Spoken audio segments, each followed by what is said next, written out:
So Dave Rubin got suspended after Jordan Peterson got suspended. And Dave Rubin got suspended on Twitter for tweeting that Jordan Peterson got suspended. We are in the silliest version of the censorship nightmare dystopia. But I mean, it is bad that they took this old tweet. I say old, but like a week and a half old. And then this morning I get hit up by Dave and he's like, yo, they suspended me for this. And then I see that actually he was just like, hey, he has a tweet where he's like, Jordan Peterson got suspended. And they said that broke the rules. So Timcast reached out to Twitter for comment. And Twitter said his tweet violated the rules on hateful conduct. Here's where it gets crazier. The tweet was about actor Alyte Page, formerly known as Ellen Page, for those that are not familiar. Ellen Page, as a phrase, was trending on Twitter for 45 minutes. BuzzFeed flipped out, reached out to Twitter and said, how could you break your own rules? So Twitter deleted the trend. We are in, it's not quite Fahrenheit 451 or Brave New World or 1984. It's something much stupider. Hey, but at least we're allowed to talk about it on these shows. So we'll talk about that. And then in the vein of censorship, it's funny. Crosby, Stills, Nash, and Young. Remember when they were like, we're taking all of our music off Spotify because Joe Rogan's a bigot. Well, all their music's back on Spotify. Shows how far their convictions went. I'm telling you guys, if you stand up, speak out for what you believe in, you'll win. These people, they're just chasing after money. They take their money offline or they take their music offline because they want cash and they think it's going to benefit them. When it doesn't, they come crawling back. So we'll talk about that. And then speaking of Joe Rogan, he called Joe Biden a dead man in reference to, I guess, Joe Biden not being all that functional and Donald Trump running against him in 2024 and winning. So we'll get into all that stuff. We got a ton of news today. A lot of censorship-based stuff, so we'll talk all about that.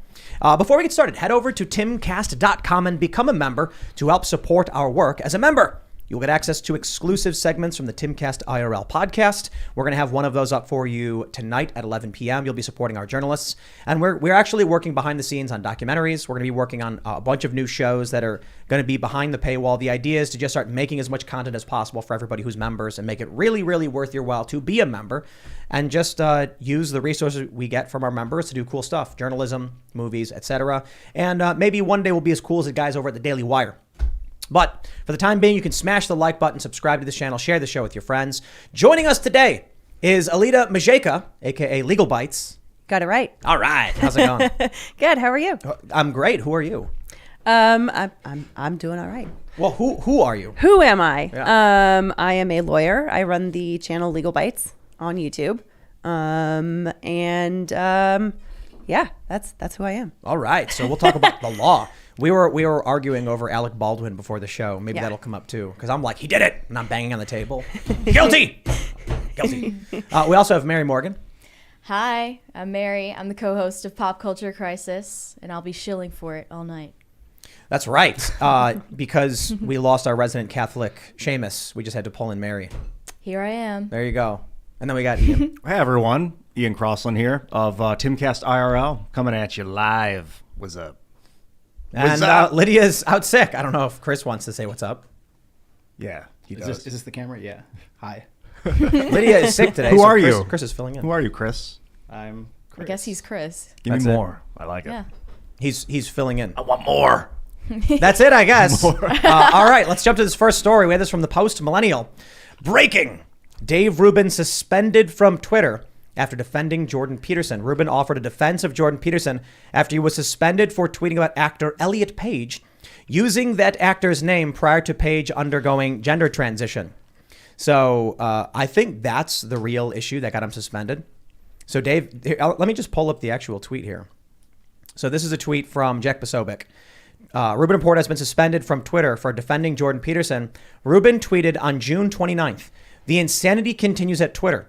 Jordan B. Peterson has been suspended for this tweet about Ellen Page. He just told me he will never delete the tweet, paging Elon Musk." That was hateful conduct. That tweet. He issued a statement saying, "I have been suspended by Twitter for posting a screenshot of Jordan Peterson's tweet, which got he himself suspended. While it is unclear how I broke their terms of service, it is clear that they are breaking their fiduciary responsibility to their shareholders by letting a bunch of woke activists run the company. I hope Elon Musk's purchase of Twitter goes through so he can blow up their servers and humanity can move past this pervasive, twisted, self-imposed mental institution.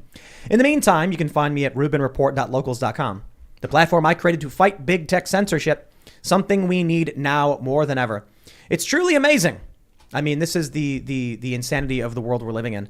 But this is where it gets crazy. Let me jump to this. I think I have this tweet here.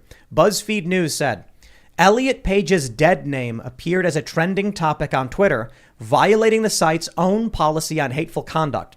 In a statement to BuzzFeed News, a Twitter spokesperson said it was a mistake and has since been removed. Okay. That's it. I understand. I think some social networks have the term that if you reference a tweet or reference a post that had gotten someone banned, that reference is also a bannable offense. And this is to get people, to stop people from retweeting things that had gotten banned, because then you're just kind of getting around the ban. But it's reporting just factually on what happened. I think that's all true. that Dave Rubin said. But he said Ellen Page. Which is You can't use even Ellen. acknowledge that Alyte Page used to be known as Ellen Page. No. You certainly can, but there are apparently, That seems apparently so repercussions. arbitrary. Right, you can. They'll just ban you or suspend you. This is like the most heavy-handed, nonsensical over-administration I've seen from Twitter in a long time. Let them do it. The more they do stupid-ish like this, the more regular people are going to be like, what? Yeah, dude. Peterson's off the platform. Jordan Peterson. Now Dave Rubin's leaving. Like I never used Twitter from 2008 to 2020 because I thought it was insane and redundant. Like I already have Facebook as my text platform. I like the hashtag system, but it's just old tech. Like what people, I don't even know why they use it Garbage. anymore.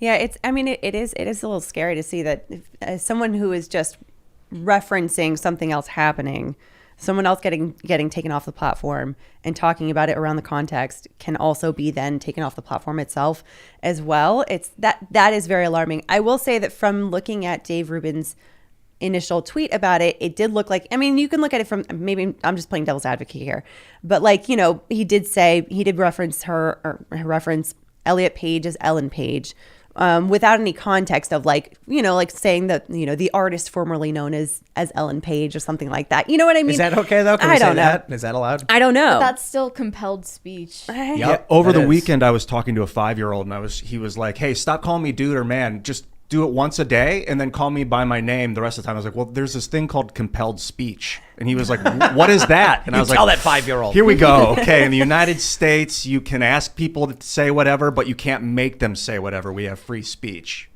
Wait, To a certain 5-year-old extent. legit said that to you? He asked me to call him by his name, and I was like, well, there's this thing called compelled speech where you can't make me say things, so I'm allowed to call you what I want to call you. You should have been like, for that, I'm calling you dingus. The from now on." conversation got derailed before I really was able to As illustrate the conversations law. with 5-year-olds usually are. It's important. Yeah, Yeah, it's like- important.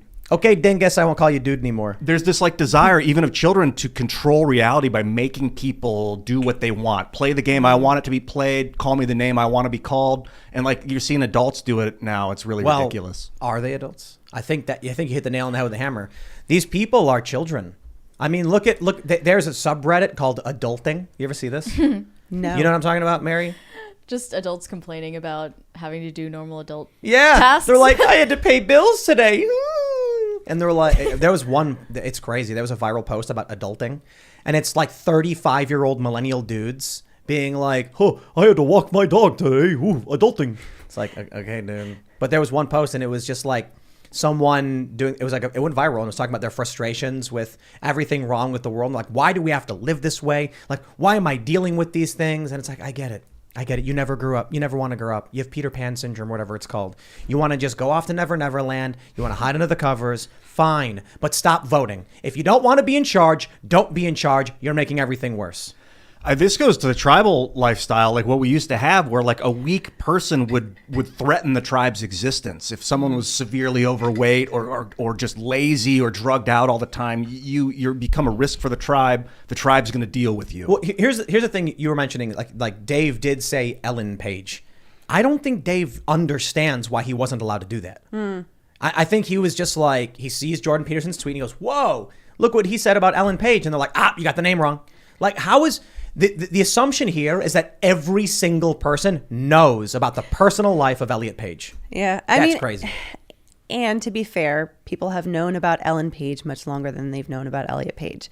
So, Right. I mean, someone could, he could very well have made just a very honest, legitimate mistake to say, I thought I was referring to the right individual. I don't think Dave thought twice about it. Yeah. I think Dave was just like, I can't believe this happened, and just did a quick tweet. And Yeah. that's it. It's like, oh, you've offended the woke police. The crazy thing about this, though, is how BuzzFeed complained to Twitter, and Twitter took a viral trend down. For real? Yeah. So can I just say my name's not Tim anymore? It's Tom, and then all the Tim Pool trends just have to be deleted, confusing everybody. Technically, I guess you could get it legally changed. That'd be But funny. not even. You should. I don't. You I should don't. do Did it. did They change Elliot it back. Page legally change their name? Probably. I don't know. I never looked I into it. don't make assumptions.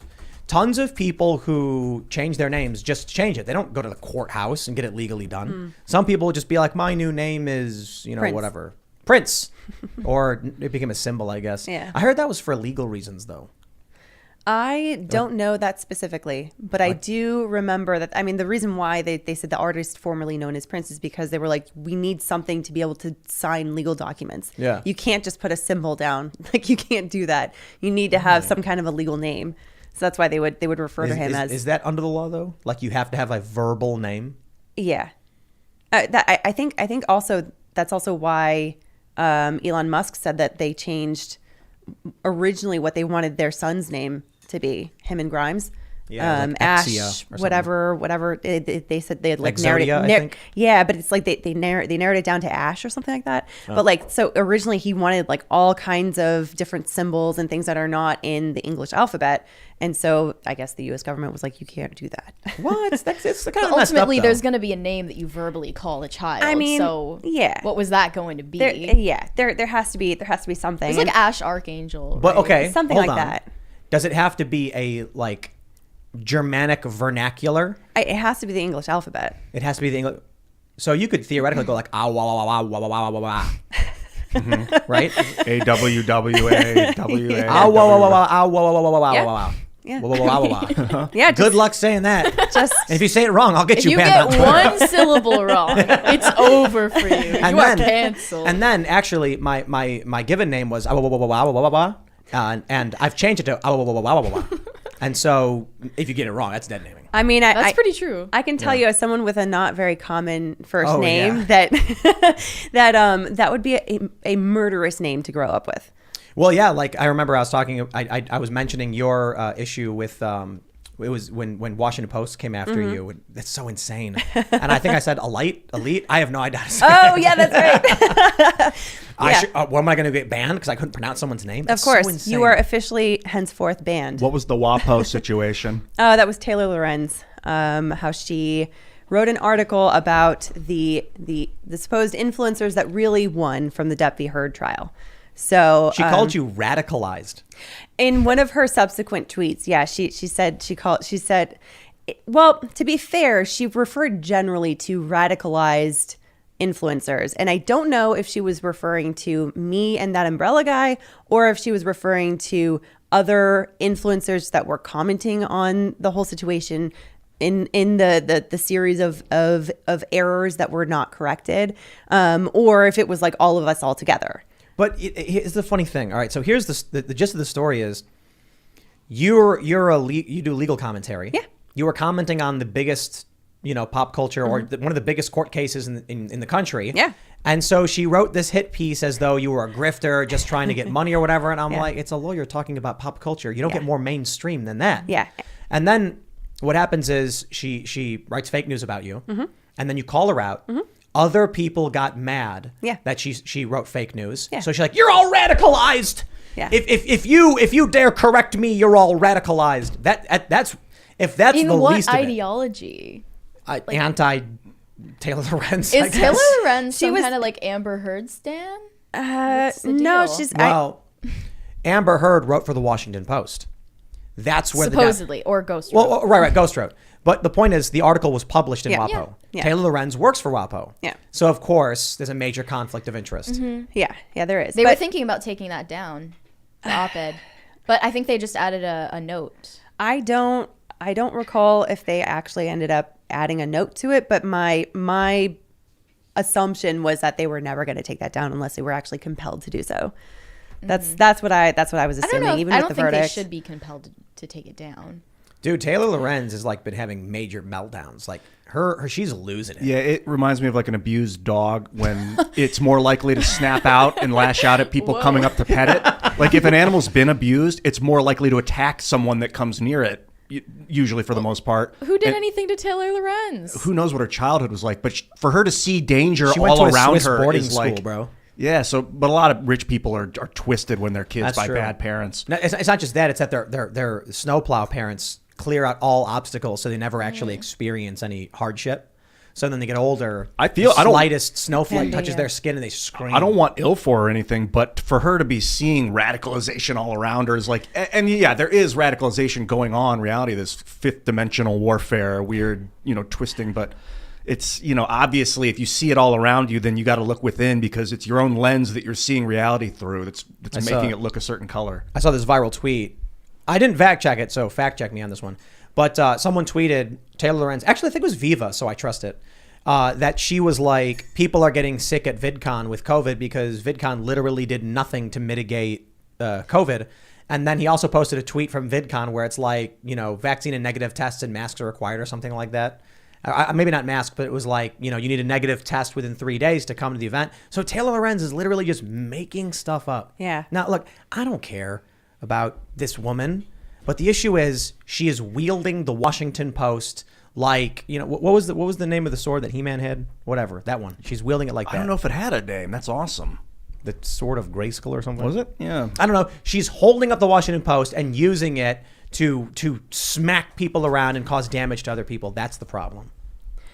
Yeah, I mean, and The power sword. It's called the power sword. Power Sorry, sword. power sword. No, I was going to say that. I mean, the issue that I had with my run in and with Tug's run in with her was that it was something that really shouldn't have been an issue. It should have been just a very simple correction to say like, okay, we're correcting it where I said that I reached out to them for comment, and no, I didn't reach out to them for comment until after we had published.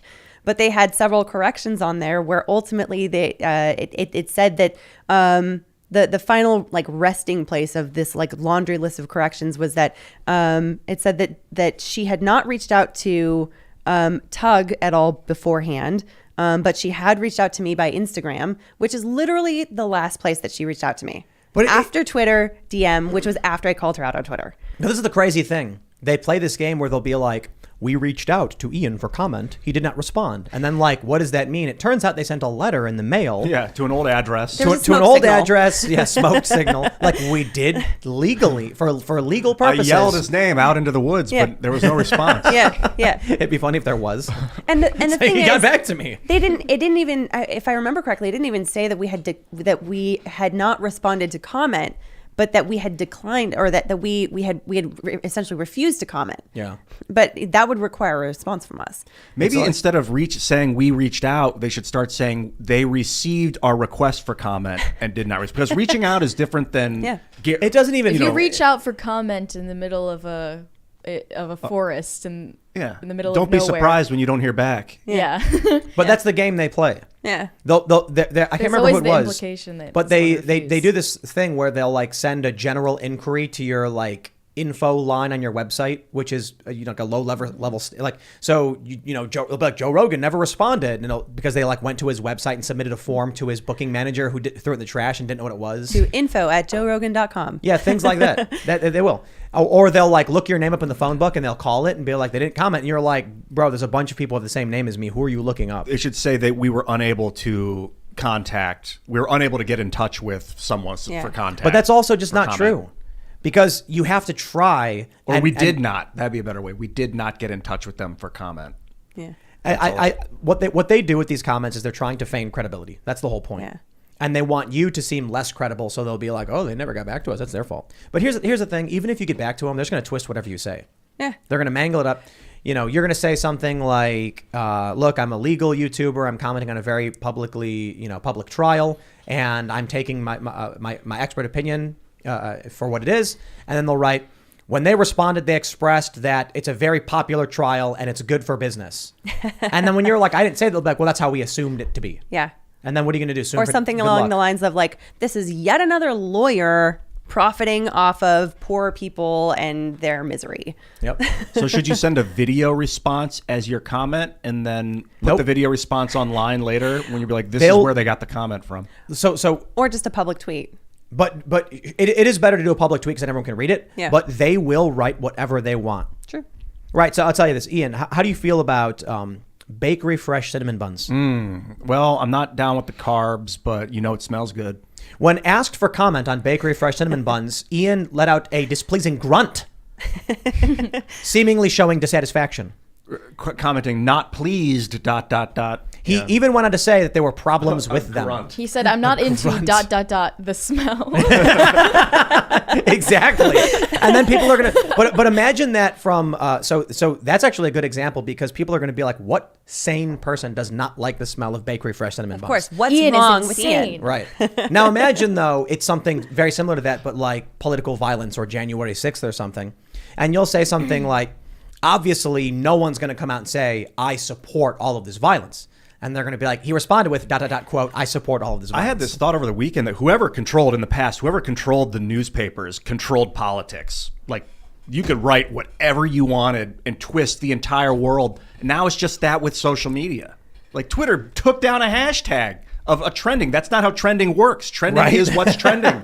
Yeah. It's really funny the reason they did it too. Somebody was like, I don't like that name. Stop letting people talk about it. At some point, I think people will be fed up with private corporations controlling politics. Well, let's talk a bit about that. We have this story from People. Crosby, Stills, Nash, and not Neil Young. I don't know. Crosby, Stills, and Nash music is back on Spotify months after Joe Rogan boycott. So the big story was that Joe Rogan, this compilation went viral, and everyone was calling Joe Rogan racist and all that. He apologized for it, but all of these people were like, "I'm taking my music off of Spotify," and Crosby, Still, and Nash, as well as Neil Young, they did, and they're back. That's it. They're back. Actually, Neil Young, I guess half his music stayed on because he didn't own it anyway. That was actually really funny. But this is really important. It shows you the depth of their values. None. Shallow. Not even an inch deep. They did this because it was major press. Let me tell you guys. When I was doing the Occupy Wall Street stuff, I had all of these companies hitting me up being like, we want to give you all these things. We want to, hire you. And I'm like, yeah. Something happened in the press. You want to put out your press release and be like, this guy's with us now so you can get free press off of somebody else. I'm not interested. That's all they did. These guys they probably had a manager who was like, guys, now's your chance. It's big in the news. It's Joe Rogan. He's the biggest podcaster. Come out, say some, we'll craft some line for you. We'll take your music down for a couple months. We'll quietly put it back up. No one will say anything. You'll get tons of press. People will buy tickets to your shows. That's it. That's American politics. Politics is pop culture. People are losing their minds. They're throwing bricks at each other's faces because of dumb people like this. I mean, an alternative explanation could be that they just didn't realize that it would have ultimately no impact on whether or not Joe Rogan Who is stayed at making Spotify. more money for Spotify? Yeah. Joe Rogan? Yeah. And or this folk group that nobody's heard of? They're really famous. They were. They are, but I mean, anymore? How much money are they making off of streams? I mean, anywhere close to Joe Rogan? That's No. right. That's the right point. From the demographics that are actually watching and listening to Spotify, They realized particularly. Spotify didn't care about their overinflated egos. And they came crawling back and then saying that they're going to give their proceeds to charity for COVID-19 disinformation. To me, that seems like a very soft landing for them to return, to say, well, we're not doing this for ourselves. We're just doing this for everybody else. I don't know why they left to begin with. Neil Young was the thorn, and he probably called Stills, Nash, and Crosby and was like, dudes, we got to stop something, my politics. And they're like, well, Neil knows what he's talking about. All right, Neil, we got your back. And then they left, and they're like, what are we doing? This is ridiculous. I mean, anybody who Neil knows, left the band anyway. Anybody who knows anything about Crosby, Stills, Nash, and Young is that they've always been ardent authoritarians supporting the machine and the government. This is par for the course for who they represent. Through their music? Their song "4 Dead in Ohio" about the Kent State shootings in support of it was all about supporting the they shooting. love that. Yeah. I mean, they're about the most anti-authoritarian band in the 70s. No, but one of them. One of the comments on this article was about the fact that they're baby boomers, and baby boomers are all about having the appearance of being freedom fighting underdogs, but they're actually totally pro system.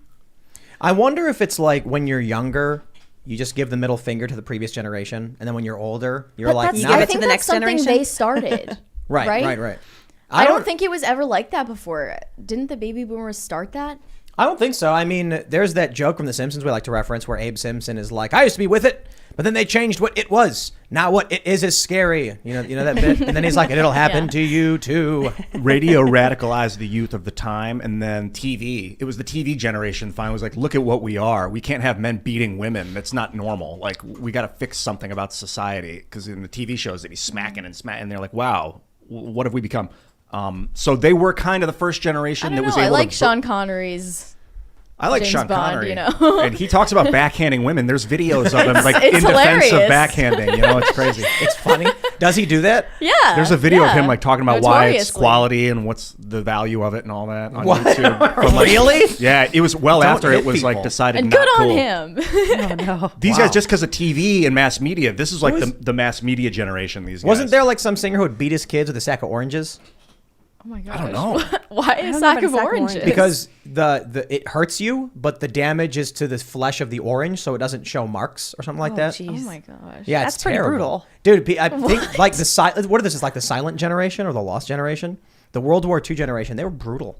Were they the greatest generation? That was- that was before. I think when we started naming Greatest the was World War II. generations, that was like when the mistakes started happening.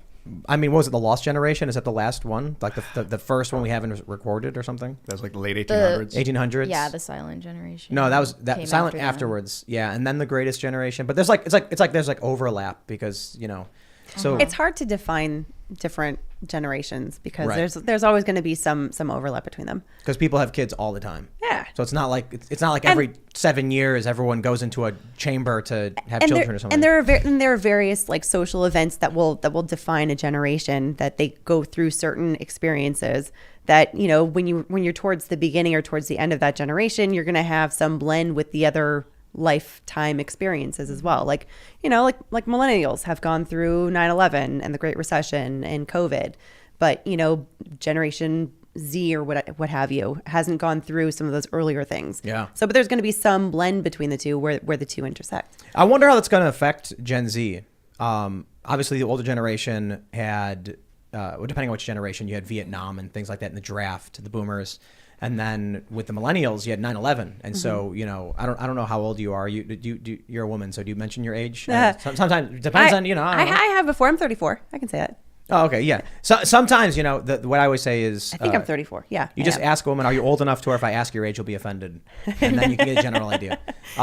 But we all experienced 9/11, but you didn't, Mary. No, I was a year old. Right. So, Holy cow. Yeah. So you didn't. I wonder how that's going to impact your view of the world relative to everyone else, because you're kind of like a nihilistic. I don't think I'm a nihilist because Well, I'm Catholic. So Sure, that's But true. I don't think I represent other people in my generation either. For that very reason. It's like, is Gen Z going to be more based or more woke?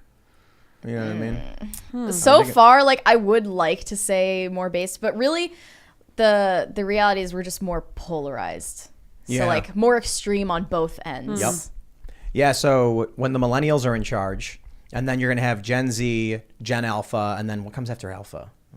Alpha. I don't Gen. even want to I think didn't- that far Beta Gen. ahead. I didn't The even read. betas, dude. That's when the rise. Gen It's- Alpha is like the tablet babies during COVID who didn't see a human face for Oh 3 man, years. no. Alpha Gen. And they can't read like these kids that They can't talk. Oh, man. Yeah, They're they screwed. Yup. Yeah, you guys ever see that story about these scientists found a young girl that was like raised by wolves or something? Or like, Yeah. and she couldn't learn Yeah. English. Right. So- Because her brain had moved on to a certain level of development where you need to have society in order for your brain, Yeah. those neurons to connect. And if your brain develops beyond that point before they connect, you can't develop the ability to use language. Yeah, she could say Crazy. like grunts. She could be like, eat, food, Wow. Yeah, I think water. that girl, she was held captive by her father until she was like found at Was that what it was? 13 You're or right, so. right. I think that's she what it was. eventually I think was so. able to use language, but she never was ever like, But at it's a like normal it's like level. it's like Proficient. grunting. Yeah, like she was never able to be independent at all. Like think about it this way too. There are people who are extremely brilliant, but when they don't speak English, when they learn English, they can't use English the same way a proficient English speaker would because their brains have already like hardened, right?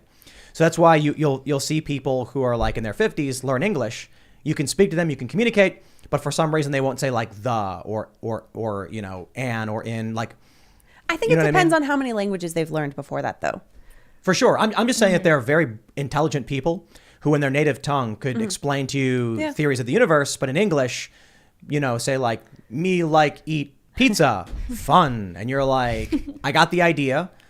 Say it in your first language, and you're going to be like, the beautiful thing about pizza is when you get the cheese and the sauce and it's all melty and delicious, but they don't speak properly. You know what I mean? Salvador Dali is a good example of that. He was like the first artist of the TV generation of like the mass media as we know it, radio, TV. And he was just Spanish, I think it's Spanish is his native language, barely spoke English, very rough. And you could tell he's like brilliantly talking about the Fibonacci sequence in his art. If you've ever seen Dali's art, it's the most surrealist, amazing stuff. But when he speaks English, it's like you can barely understand what he's saying. And people would just sit there and kind of like get bored, which is unfortunate because he was such a genius. Yeah. And people, it's funny, oftentimes Americans assume someone's dumb.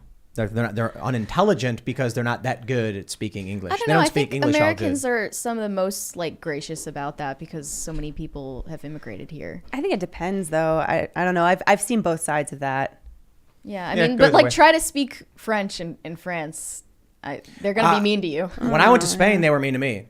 And I can actually speak like baby kindergarten level Spanish. Yeah. And they would like, man, I was surprised. I think in America, we at least appreciate that someone is trying. Yeah. I think it also depends on the size of the country too. And the level of spread of that language across the world. If it's a smaller country with a smaller language or a language that's spoken by fewer people, they definitely will appreciate the effort. I think there's a through line with Crosby, Stills, Nash, and Young with this because people from that generation, their brains have formed. And now with this new information of the age, it's like, yeah, they knew that Vietnam was screwed. They knew that there was maybe false flags. They knew, but they didn't quite understand the liberal economic order, whatever you want to call it, this world order thing that had been established. They didn't understand that there was they definitely will. There was like a multinational corporate attempt at a takeover of the planet. It didn't. They just thought like righteousness is good. The American government's bad. Let's work it out. I don't understand then why do boomers trust authoritarian regimes like so easily? Like why do they trust authority so automatically? They got a lot of value from the American dream. I put in quotes. They really sucked off the teat of the American just mass printing of money from 1950 to 1990. They became so wealthy and safe. And the worst thing is they think they earned all of it. Yeah, right. Like it was their hard work. And then they call millennials entitled when like the cost of living is we so were high. a colonizing slave state. They are entitled, but the boomers are like just as entitled, if not more. Boomers are boomers did a lot of really good things. But I feel like all generations have their good side and their bad side, and it's increasingly getting polarized. Mm-hmm. So there are the boomers who are the lazy layabouts, snowplow parents who raised really awful children. And then there's the boomers who made things like Star Trek The Next Generation and, pursued civil liberties. And to this day, we still have people, that are boomers that are doing well. It's just that, I think when we complain, we focus on the bad and ignore the fact that we did get some really awesome stuff. I would not be here today if there were not good boomers who did something right. Sure. And the people listening to the show and, like everyone else's parents, it's just like we're focused on the bad. So they're good millennials too. Like obviously we're millennials and, we're doing all right. I think so. And then there are bad millennials who are screaming that like their rent should be free. So, but like what portion are each of those sides? Man, I don't know. I wonder. You need data on that. Yeah, but I genuinely feel like when you look at most social media, millennials are messed up. Let me see if I can pull up this story. Let me see if I can try and find a story. We're going to jump ahead a little bit, and I'll tell you how messed up millennials are. Here we go. Oh, this I got this tweet where I wrote, brain rot. It is a woman, and she's 11.6 million views. She posted on her TikTok, lost a patient today. And then she's like, she set up the camera. She's filming herself. She leans up against the wall. Shake it off. You have 5 more hours. She's a nurse or whatever, or a doctor. I don't know, maybe a fancy doctor. And this right here is in my opinion, the problem with everything. It's not just millennials. It's the younger generation on social media. They're all doing this. They are desperate for validation and attention. And so everything about their lives is fake, made up. This is very scary. Right, so we saw some tragedies take place in a couple cities, Philadelphia and in Highland Park. And why does that kind of thing happen? Well, we often talk about it. These guys want their name in the news. They want to be on TV. They want people to know who they are. They want to be a part of history. They're often loners. on antidepressants, things like that. So it all makes sense. No one is giving them the time of day. Humans are social creatures who crave social interaction. This is on the same wavelength, totally opposite ends. Like, okay, some lady made a fake video where she pretended to mourn and it's very vapid and all that stuff. Fine. She didn't go out and hurt anybody, so they're very, very different. But there's a similar thread stitching these things in that they will do whatever it takes to get those likes on social media so that they can feel validated because they don't have the mental fortitude to feel good about themselves on their own. This is the millennial generation. Gen Z is very similar. All of these, I remember I went to VidCon, I think it was like 2016. And there were these little kids. So this is 8 years ago. Or 6 years ago. This is crazy. There were a bunch of little kids. And as I'm walking past them, one goes, "How many followers do you have?" "I have 43. And he goes, "I got 82. "You have 82 followers? And I was like, those kids are going to be messed up.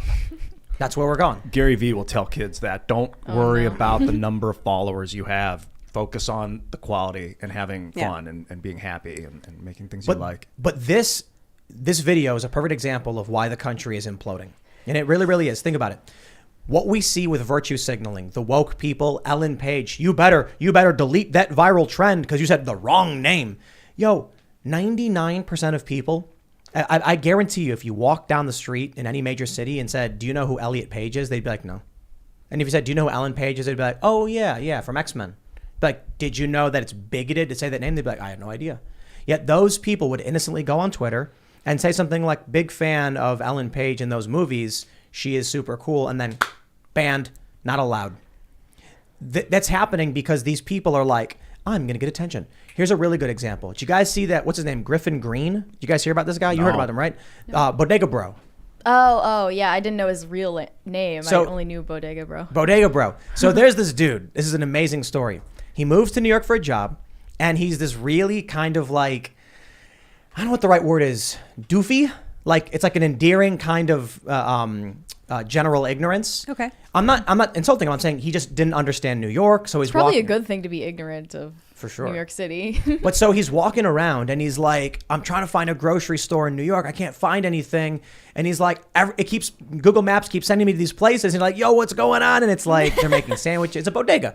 Someone reported him to his company and they're like, "Are you going to employ this person?" So they fire him. People get mad at this dude who reported him. And so then that dude makes a video where he's like, "I'm being harassed on the internet. You have no idea what it feels like when people are coming after you." And it's like, bro, you just did this. These people, their brains are putty. It's mush. They're going on social media and they're like, "I'm going to get attention by tattletaling on someone." And then it's just a big swarm of people flinging crap at each other. Yeah. All for the sake of getting more clicks, getting more attention, to the point where, someone died. I don't actually know if someone died. She could be faking it. But you're going to be wearing your scrubs, frame your camera, get it set up, press record, look back, check your hair, stand back, and then go, "Oh, someone died." It's the same callousness Yeah. and indifference I to think- human life. I think really what's happening here, to me anyway, my impression is that we've really just commodified connection, which is something that ultimately we really need. Like you said, we are social creatures, so all humans need connection. And so as our technology gets more and more advanced, that is supposed to ironically bring us together more and more, we are ironically being sort of forced apart more so, and especially since the pandemic. So, combine that with the American tendency to, this is going back to my college days of sociology classes that I took on like our American cultural roots of being cultural roots in Calvinism and Puritans and that kind of stuff, that like they would look for signs of being part of the saved, the part of, going, The elect. Exactly. The elect, reaching salvation and whatnot. So they would look for signs for that, being like, signs of wealth. It means that you're not spending your money. It means that you are accumulating your wealth. It means that you are working very hard, very diligently. So those were all virtues. So we just, as a culture, from our very, very cultural, early historical underpinnings, we have had a long tradition of sort of commodifying our virtues. So it makes a lot of sense that in the age of social media, in the age of likes and subscribes and shares, that's the way that we'll view those virtues of having connection, having a personal connection with other individuals. And especially like a clip like that has a lot of emotion involved in it. I mean, we're talking about death, we're talking about grief. That is a pretty strong, I guess you could say, force for somebody to want to give some kind of connection to that kind of emotion.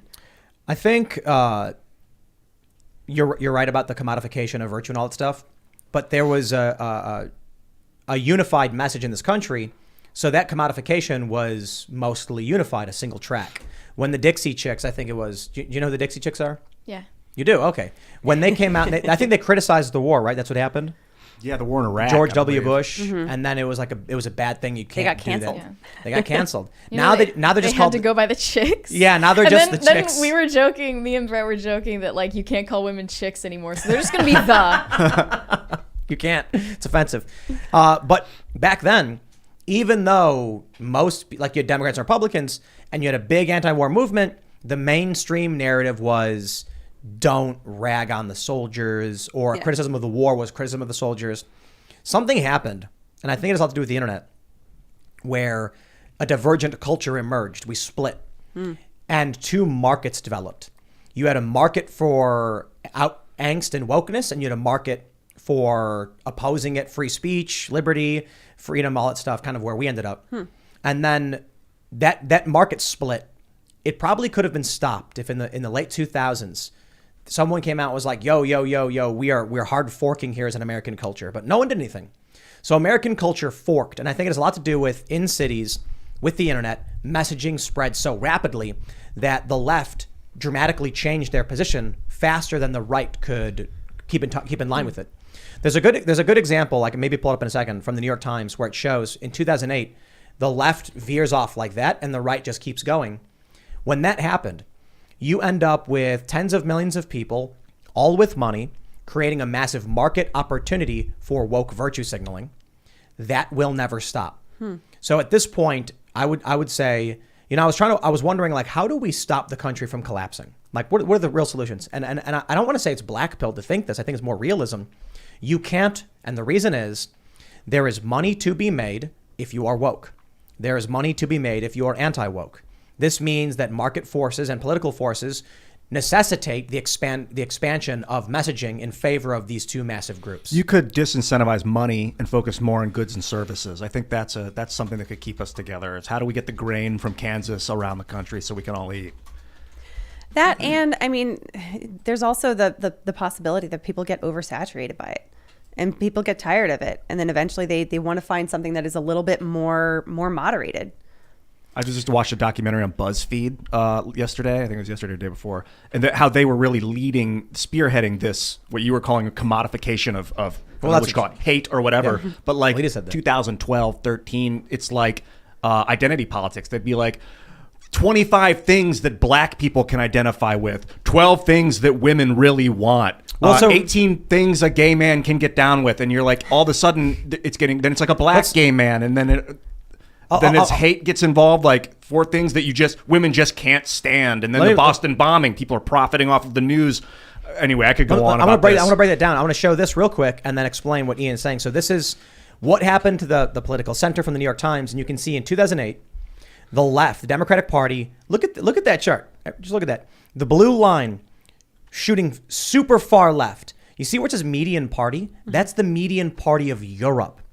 So the United States, for some reason, in 8 years, became left of center for European political parties, which are already relatively far left.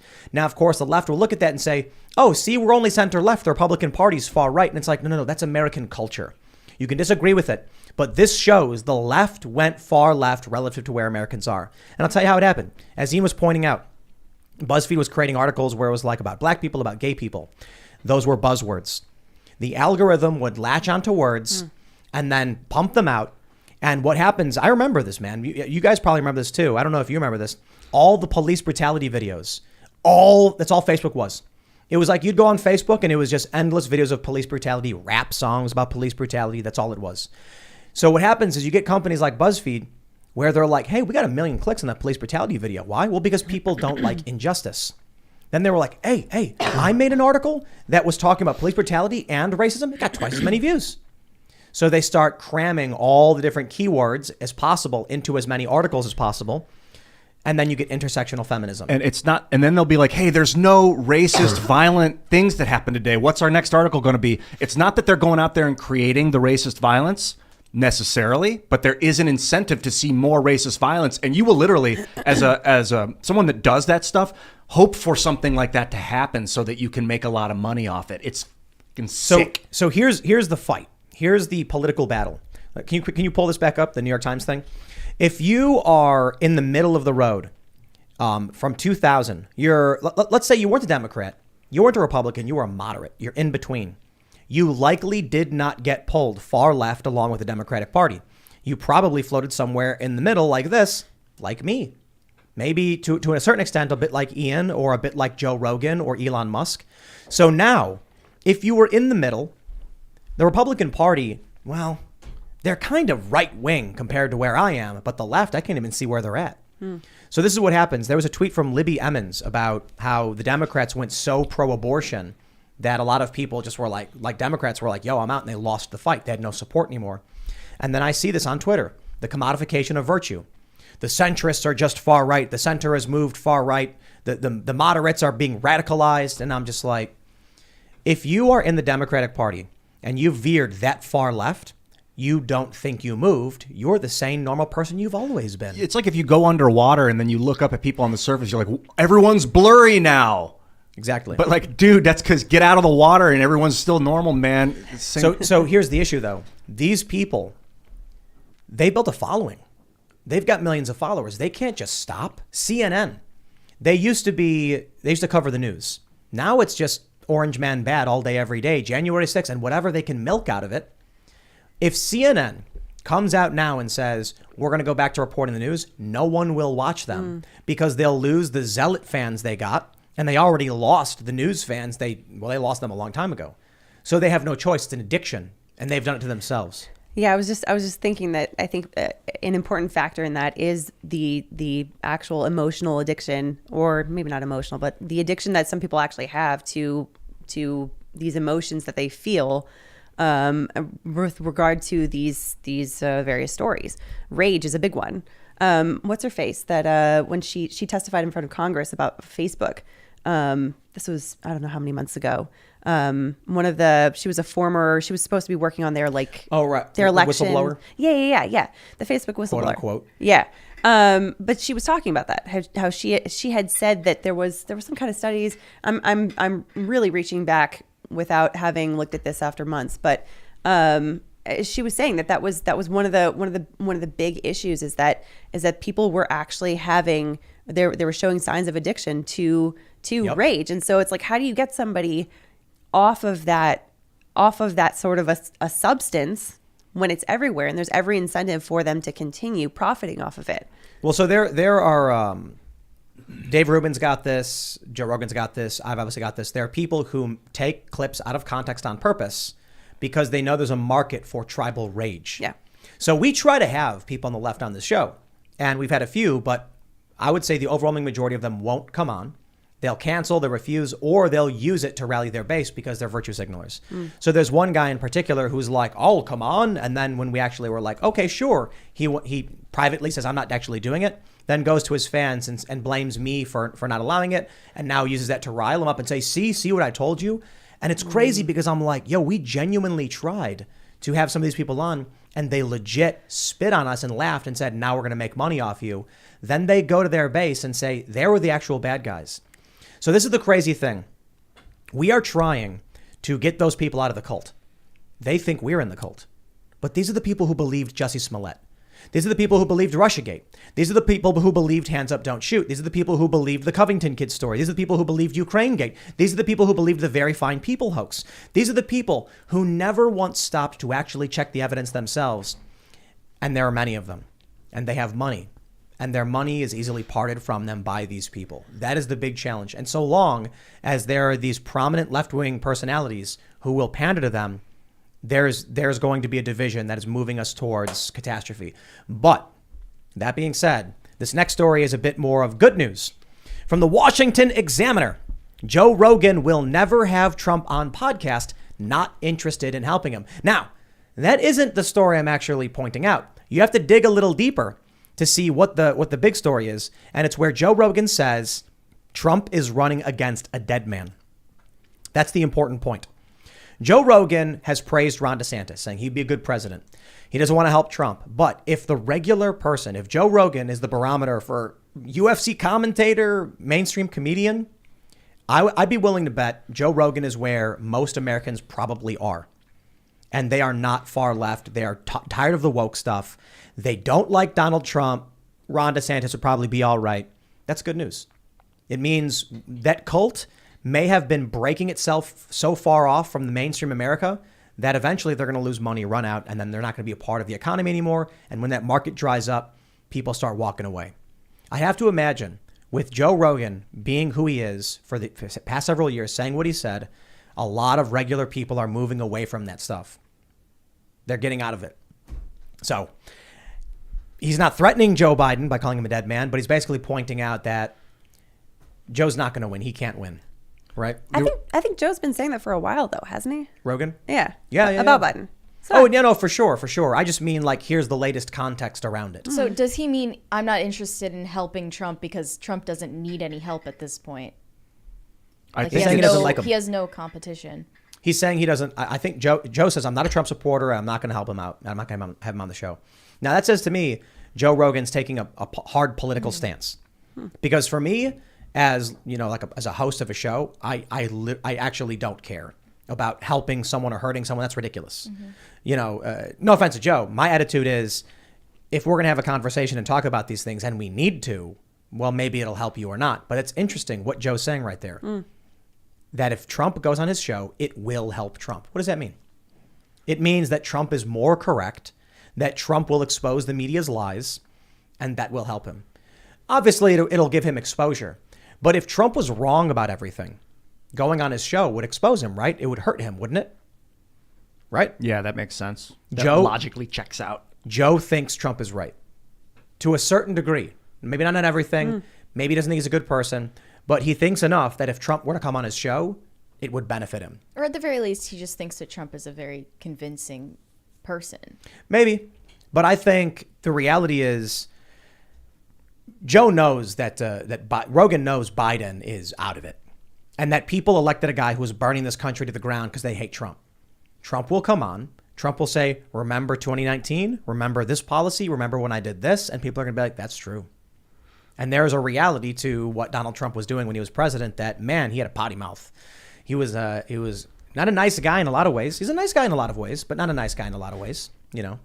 And I think if people start hearing what Trump has to say on a platform like that, it will greatly help Trump, not because he's just convincing, but because he's right. It would help Trump in general to have more public showings. I haven't even seen him talk, and I think I saw one interview with him in the last 2 years. I'm kind of with Joe on this, in that I think about having Donald on this podcast because it would be great for the podcast. It'd have huge numbers. Two, whatever. It's a political, and that's all that matters is feeding fodder to. Part of me the is base, like, right? wow, the profitability of selling out. Wow, but I don't. Never really. I mean, Trump's just he's like divisive. I don't know. I don't hate him, but I'd have Biden on the show too. It's not like I hate the guy. You'd have them both on. Yeah, because of the political prowess, because they have been the president of the Well, United you could States. have some interesting conversations with either one. I would love to have Biden on this show. Be great. I would rather have Biden than Trump, Epic. because I just so Burisma, Viktor Shokin, Mykola Zlochevsky, let's talk Ukraine, buddy. You'd be like, I gotta go. Yeah, he'd be like, I'm leaving. With Trump, I'd say stuff like, I disagree with your fraud narrative. I'd ask him questions. But Trump's issue is that they call him a liar all the time. And I'm like, maybe he's just wrong.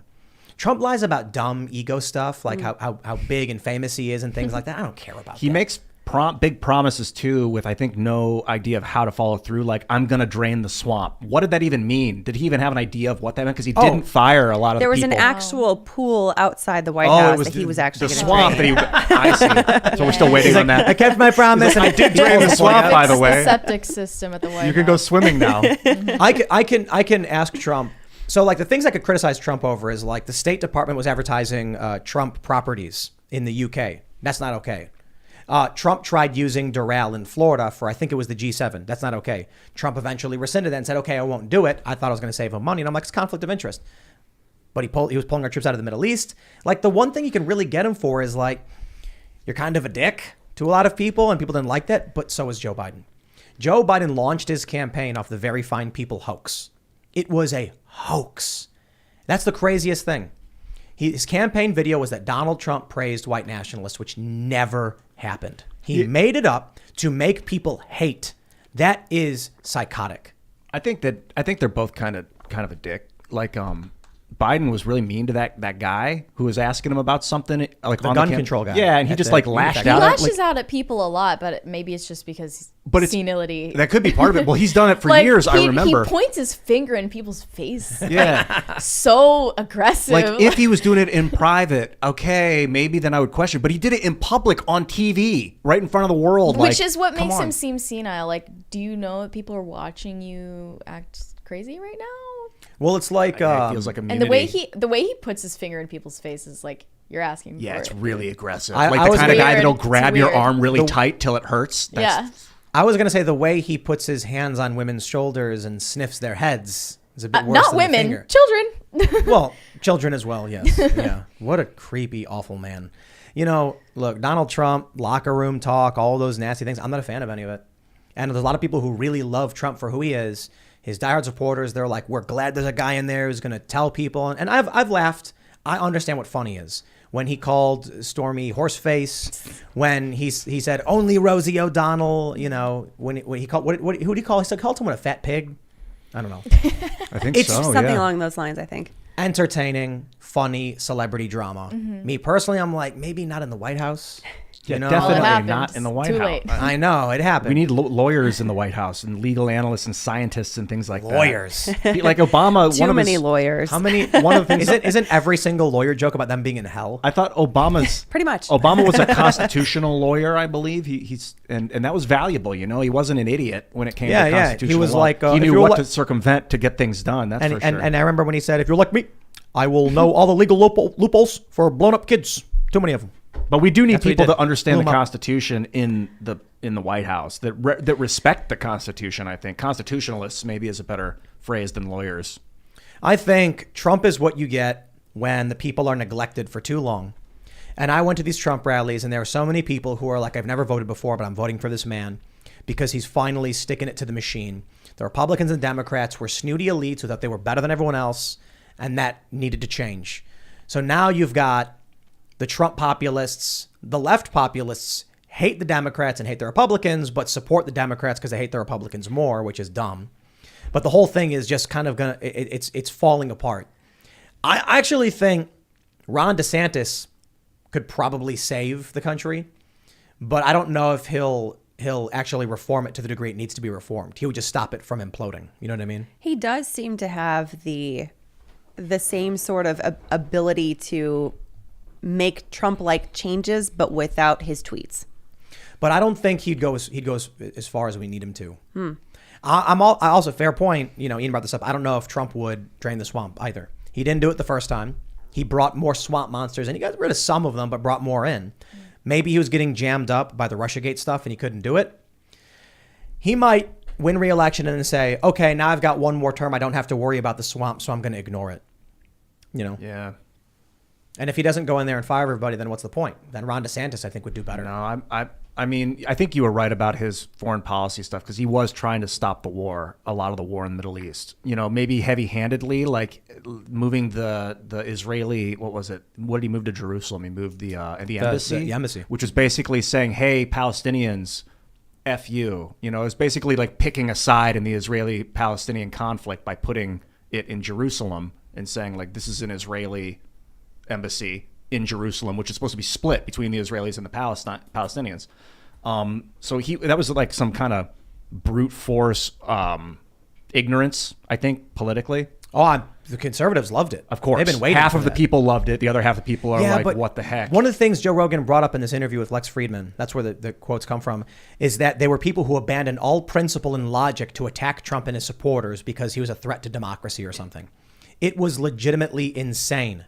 the way they lied about Trump all day, every day. And there was a meme among centrists, stop making me defend Trump. It was people who are like, I don't like him either, but yo, that's not true. There's a really funny skit someone did, and they were like, why are you saying that? Are you a Trump supporter? No, that didn't happen. And they were like, you support Trump. It's like, okay, dude.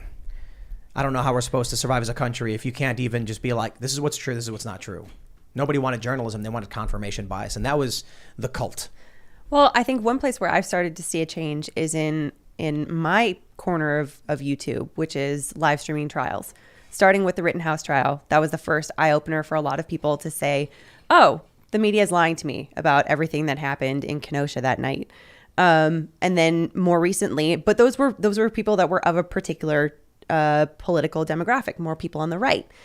Now we have the Johnny Depp versus Amber Heard trial, where people are saying the same thing, but they span the entire political spectrum. I mean, I have people that are literal socialists that are saying the media is lying to us about this. What else are they lying to us about? Good. So it's if you're looking for a potential ground for change on social media or on the internet in generally, that could be one of those places. Yeah, the mega corporate internet media or the mega corporate media apparatus is it's just the reporting on these trials is just so different. And when people have the ability to actually watch them for themselves and to evaluate the evidence, evaluate the arguments that are put in front of them, and to understand the law that's actually at play, they're able to come to their own conclusions. And this is, I think, one of the reasons why channels like mine, like Rekieta Law, like Viva Fry, Emily D. Baker, a bunch of other people in LawTube, like we like to call it, the reason why these channels are growing is because we're giving people the ability to make their own conclusions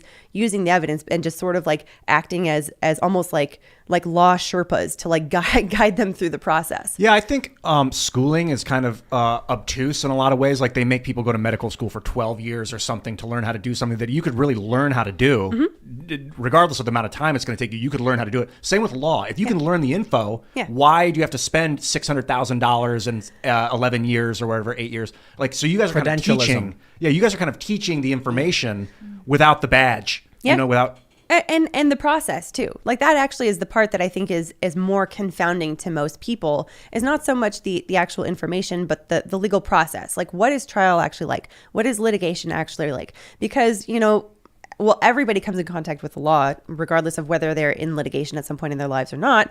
But most people will come in contact with a legal process at some point as well, whether that's criminal law or litigation, like civil litigation or probate. You know, somebody's parent dies and they have to administer a trust, you know, or a will or something like that. And automatically there's, I mean, part of it is the expense, but automatically there's a lot of fear for most people. So, you know, if you can help people understand the process that they are about to enter into, it eliminates a lot of fear. Like I had somebody on Twitter that tweeted at me and several others saying, I am a DV survivor. I'm supposed to testify against my abuser, you know, next week or next month or something like that. And now after having watched the Depp v. Heard trial with all of you guys, I have way less fear about what to expect because I understand the process now. Did you see the journalists during the Amber, the Depp and Heard thing where they were like, I can't remember who it was, but they said the court actually claimed that there was malice. Look at what Johnny Depp did to her. And it's like, they have no idea what they're talking about. Yeah. They don't look at the legal filings or the language and say, what does that mean? Yeah. They say, I know what it means. I don't need assistance. And malice legally does not mean the same thing as malice colloquially. Right. So actual malice specifically. Actual malice. Yeah. So these journalists are writing nonsense. And they're like, the court actually claimed there was malice despite Johnny Depp having been accused of doing X, Y, and Z. Yeah. And it's like, that has nothing to do with what the court's saying. Yeah. Yeah. The court's saying she knew what she was saying, or either she knew what she was saying was wrong or was reckless disregard for the truth. Yeah. That's it, right? Yeah, exactly. When Roe v. Wade dropped, you know what I did? I was like, whoa, I better call a lawyer.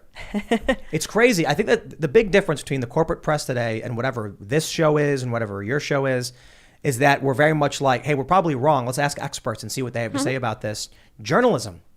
Now, mainstream corporations are like, we know, because we're smart and you're dumb. It's a very scientific method form of journalism. Assume that you're wrong until you can replicate it and figure out that what exactly it is. Mm-hmm.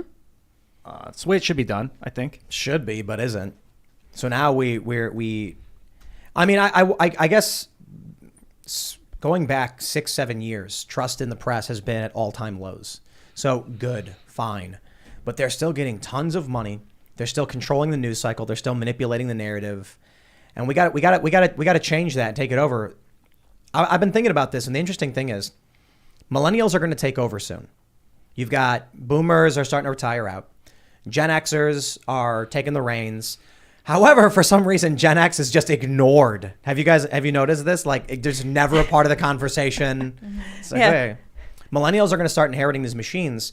And you look at people like Taylor Lorenz. Yeah, she's a millennial. She is. Is she? I'm sorry. I don't mean that as a joke. I mean that actually because I know that there's a lot about her age, and I'm just genuinely confused. Okay. Well, to the best of our understanding. I think she lied about her age once as a joke, and now it's got everyone twisted and confused. Okay. Bill Maher, in referencing the Washington Post fighting with Felicia Sonmez, said, "This is why millennials, we don't want you to take over, because you're a bunch of whiny, entitled brats." And the Felicia Sonmez thing was hilarious. Did you see that one? You guys know this? Yeah, it was happening around the same time. Dave Weigel, their star reporter or a star reporter, retweeted a joke where it said, the joke was, every woman is bi, you just have to figure out if it's polar or sexual. And so he retweeted that. She complained. He got suspended without pay. She would not stop attacking the company. She gets fired. Bill Maher was like, this is the problem with millennials. Well, it's the problem with the millennials, the institutions. I'll tell you this. The millennials who aren't there have started companies. They're becoming successful. They're working in separate industries. And it's, the problem is that Bill Maher, he missed this. He's like, millennials, oh, look at them at the Washington Post. Like, yeah, we don't associate with them either. And we're millennials. We're starting our own businesses. We're starting our own channels. We're starting our own websites. We're building up our own subscription bases. The people who can't do that are begging the Washington Post for a job and then crying all day until they're fired. See the difference? So the Washington Post will probably crumble under the girth of its entitlement from millennials. And then the Daily Wire, Timcast, Legal Bytes, Viva Fry, all of these channels are going to start growing, hiring people, expanding, or remaining as independent personalities who can fund themselves. As you were saying that, I was thinking of, I think it's less about what generation you were born in and more about your state of mind. There are a lot of independent creators that span age 80 to age 11 or age 17. But that people that are born more recently have been born more in a nanny state. Basically, it's like a technocracy that they're trying to build, where it's like a spy state, and so they have this appeal to authority, where you may be more likely to appeal to authority, or may find yourself around people that are more likely to. Not that you're bound by your generation to behave a certain way, but it's just the nature of the gradient has been shifting. I think right now, if you want to be rich, it's simple: make not woke content. That's it. Yeah, and a platform where you can do it on, I suppose. So if you start a Rumble channel, do comedy. That's it. So much comedy is just really, really awful. I think Rogan was also talking about this, that woke comics are just really bad. Just maybe it wasn't Rogan. Probably Rogan. I feel like I've heard him say something. I don't know along if those lines anti-woke comics are that much better. Right? But look, if your comic is obsessed with wokeness, it's their whole bit. Maybe. Yeah, but I mean, being anti-woke is like such an obsession too now. But I'm not saying like woke comics aren't always joking about race and white supremacy. They're avoiding these subjects. So there was one video I watched where it was a woke comic and he was mocking himself. And I'm like, it's just not funny. I mean, I guess Rodney Dangerfield, self-deprecating humor and all that stuff can work. But then you watch people, anti-woke, I don't mean they're comics who are literally attacking woke people. I mean, Ryan Long, for instance, he's anti-woke. Not that he comes out every bit and just makes fun of wokeness, but that he's willing to tell offensive jokes that don't fall in line with wokeness. You know what I mean? Would you say Dave Chappelle and like Ricky Gervais sort those of types of comics? Kind of.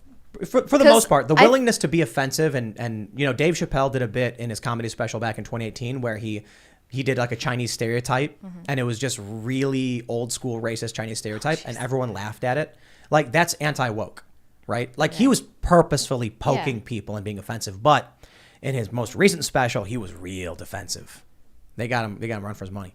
So Ryan Long's got a bit right now where he's a singer saying that it's women's right to get an abortion, specifically one woman, and then he names a woman who he's like, I accidentally knocked up and you better get an abortion. So it's funny. That's comedy. That's the joke. But it's as offensive as you can get when he does his routines. That's anti-wokeness. Disregard for wokeness, ignoring it, it's funny. I think that stuff's gonna keep growing and working. I mean, We're talking. So we do the Cast Castle vlog. If you haven't subscribed, go to youtube.com/castcastle. And we're doing skits and bits, and it's relatively family-friendly stuff and silly slapstick humor. And, like Mary's like lurking in the closet, in the attic for some reason, like some weirdo. Like screaming, flashing the light. Yeah, stuff like that. But we've been talking about, even with Seamus from Freedom Tunes. Seamus mentioned this. We had a couple of them, that YouTube would never allow that are actually family-friendly. But they offend the political sensibilities of YouTube. We had vaccine jokes. Like just mocking the political, air around it and stuff like that. And we were like, yeah, if we made that skit, it would not be offensive to any parent. Children could watch it and ask their parents what it meant. It wasn't lewd or anything like that. It was just, about politics. But YouTube would delete it for wrongthink. That's the crazy thing. So that means there's a huge market for humor on Rumble. So if you do comedy, just start making Rumble videos and they'll go viral because people are looking for things to laugh at. The Daily Wire is growing so rapidly because the hole in the market is so big that I think the Daily Wire's got 4 or 5 movies and they're close to 1 million subscribers. 4 or 5. Hey, the opportunity is right, man. People don't want this stuff.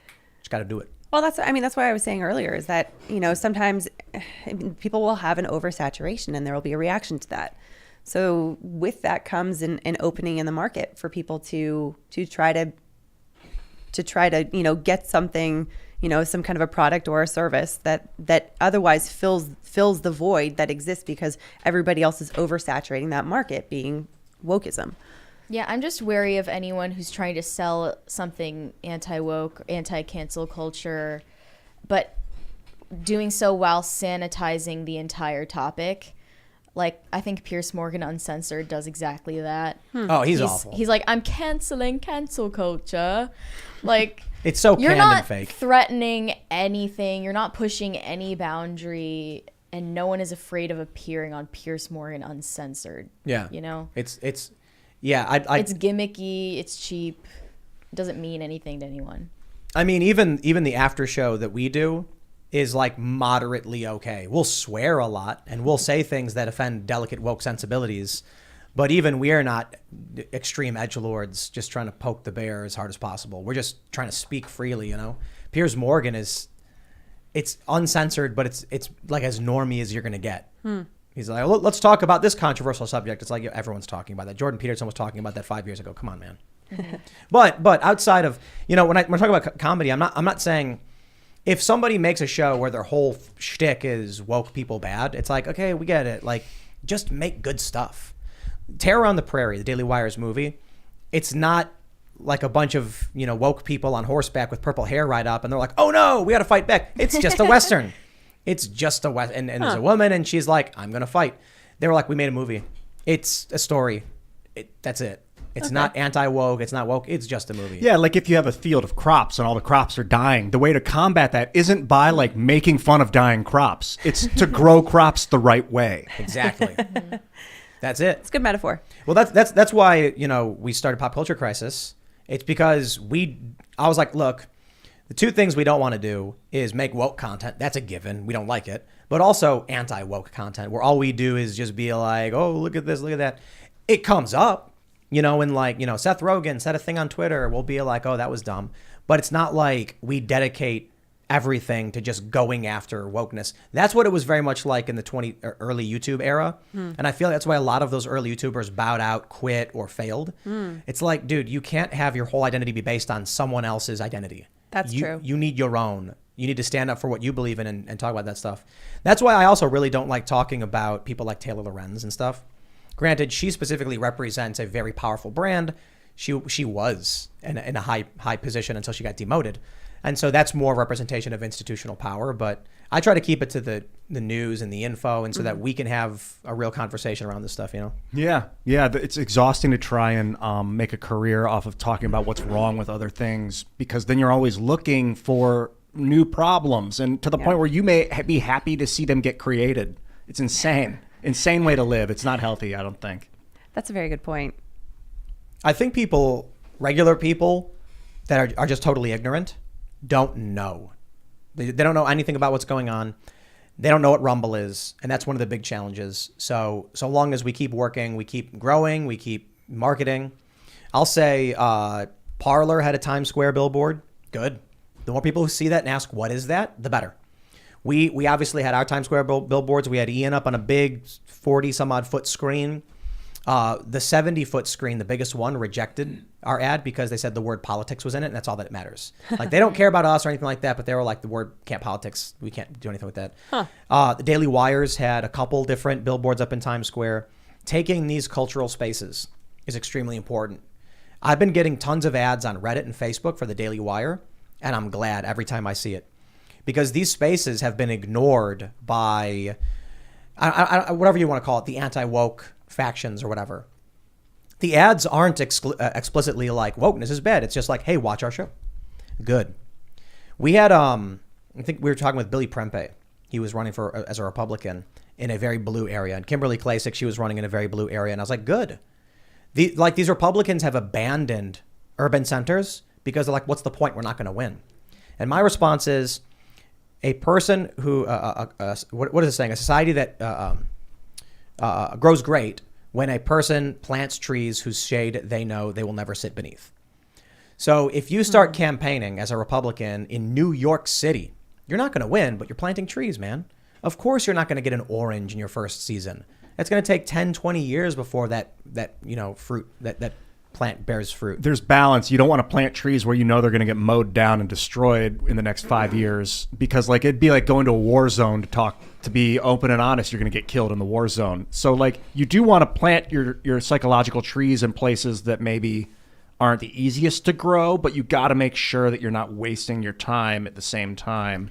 Fair point.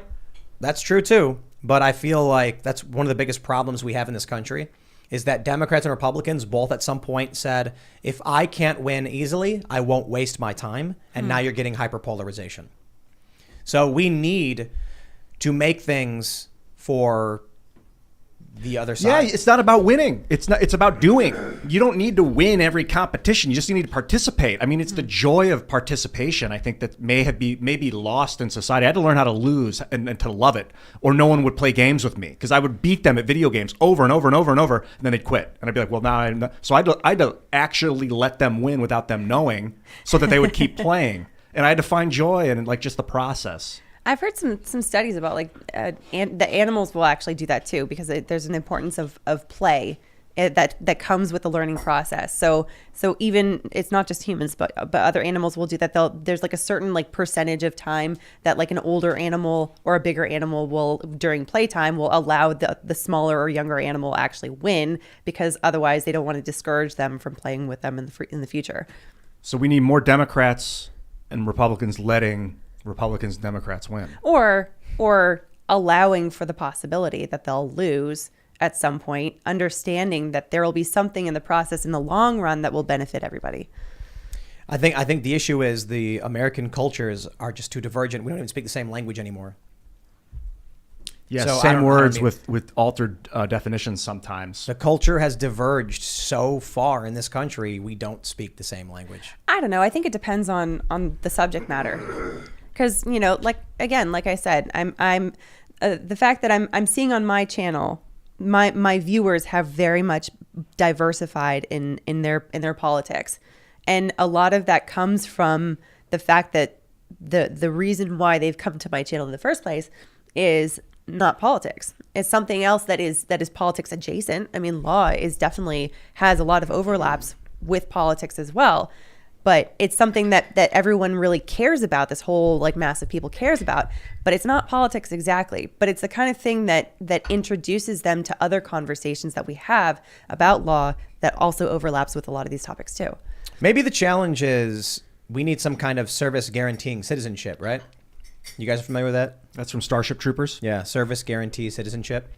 And I said that in some form. The issue is when you have low... what's the right word to say this? Uninterested individuals. They're not interested in politics. They're interested in tribal fighting. They'd be better off watching, the Sox versus the Cubs or something like that, where they can have their tribal values and have it be in an arena that doesn't impact the rest of the world. If people are going out and voting like AOC, right? Ocasio-Cortez, when she went on Colbert and just made up all that nonsense about Dred Scott and Abraham Lincoln. It was so laughably bad. I'm like, and her vote negates mine. Worse still, she's in Congress. So we need some kind of look. If you're not interested in politics, we really need to know, because you will make everything worse for everyone else. This is the challenge: making sure everybody has a right to participate, but also making sure they actually want to. Right? Look, when someone posts on Facebook saying we should ban assault rifles, and then I respond with, assault rifles are regulated under the Hughes Amendment and they're very difficult to get, here's why, and they respond with, shut up, fascist, you're an idiot. I'm like, okay, you really don't want to ban assault rifles. Because if you did, you'd be like, tell me how to do it. So when I commented on someone's profile earlier and I said, I think you mean assault weapons. Assault rifles are regulated since 1986. They're actually very difficult to get. It started with the NFA. If you're talking about assault weapons, let's figure out what you're specifically going for. You're talking about foregrips, pistol grips, things like that. And then you say, I don't know what you're talking about. You're dumb. Who cares? We just need to ban it. And I'm like, okay, well, you're not going to. And you clearly don't care, because I didn't insult them or anything like that. Their whole thing is team blue, team red. And that's all that matters. And then they have their talking points. I think like it's glorifying to think maybe we can remove the idiots from the process and just have the smart people do it. But like that just is like leads towards genocide. I don't understand, how would we hold people, like what would be the process? What were we saying? Yeah, I was just thinking like what would be the criteria for intelligence? Are you talking IQ or EQ or some combination of the two? Well, I don't think intelligence is a determinant factor in whether or not you should be voting. It's a question of whether you actually want to or not. So I'm not saying only the smart people vote. I'm saying you actually have to walk to the voting booth to vote. You know what I mean? Like, do you really want to vote, or is someone sitting there over your shoulder saying, did you vote for my guy? So the issue is when you do like universal mail-in voting, you're going to have someone sitting there playing video games, and then their roommate or their mom's going to come in and be like, take your thing and fill it out, vote for Biden. They go, I don't care. And like, do it now. And they go, fine, whatever. So there needs to be some degree of, I am choosing to do what needs to be done to vote. So at the very least, you get up, you walk to the street, and you fill out the form. You get rid of that, and you're going to have a whole lot of low-tier, uninterested people being like, whatever you say, man, I don't care. So like a 10-minute 50 question questionnaire kind of thing, like a Not even- I'm like not that even saying personality test that Jordan Peterson does. Yeah, Understand myself. I think y'all are assuming way more than I'm implying. I'm implying like you have to go to the local voting booth to vote.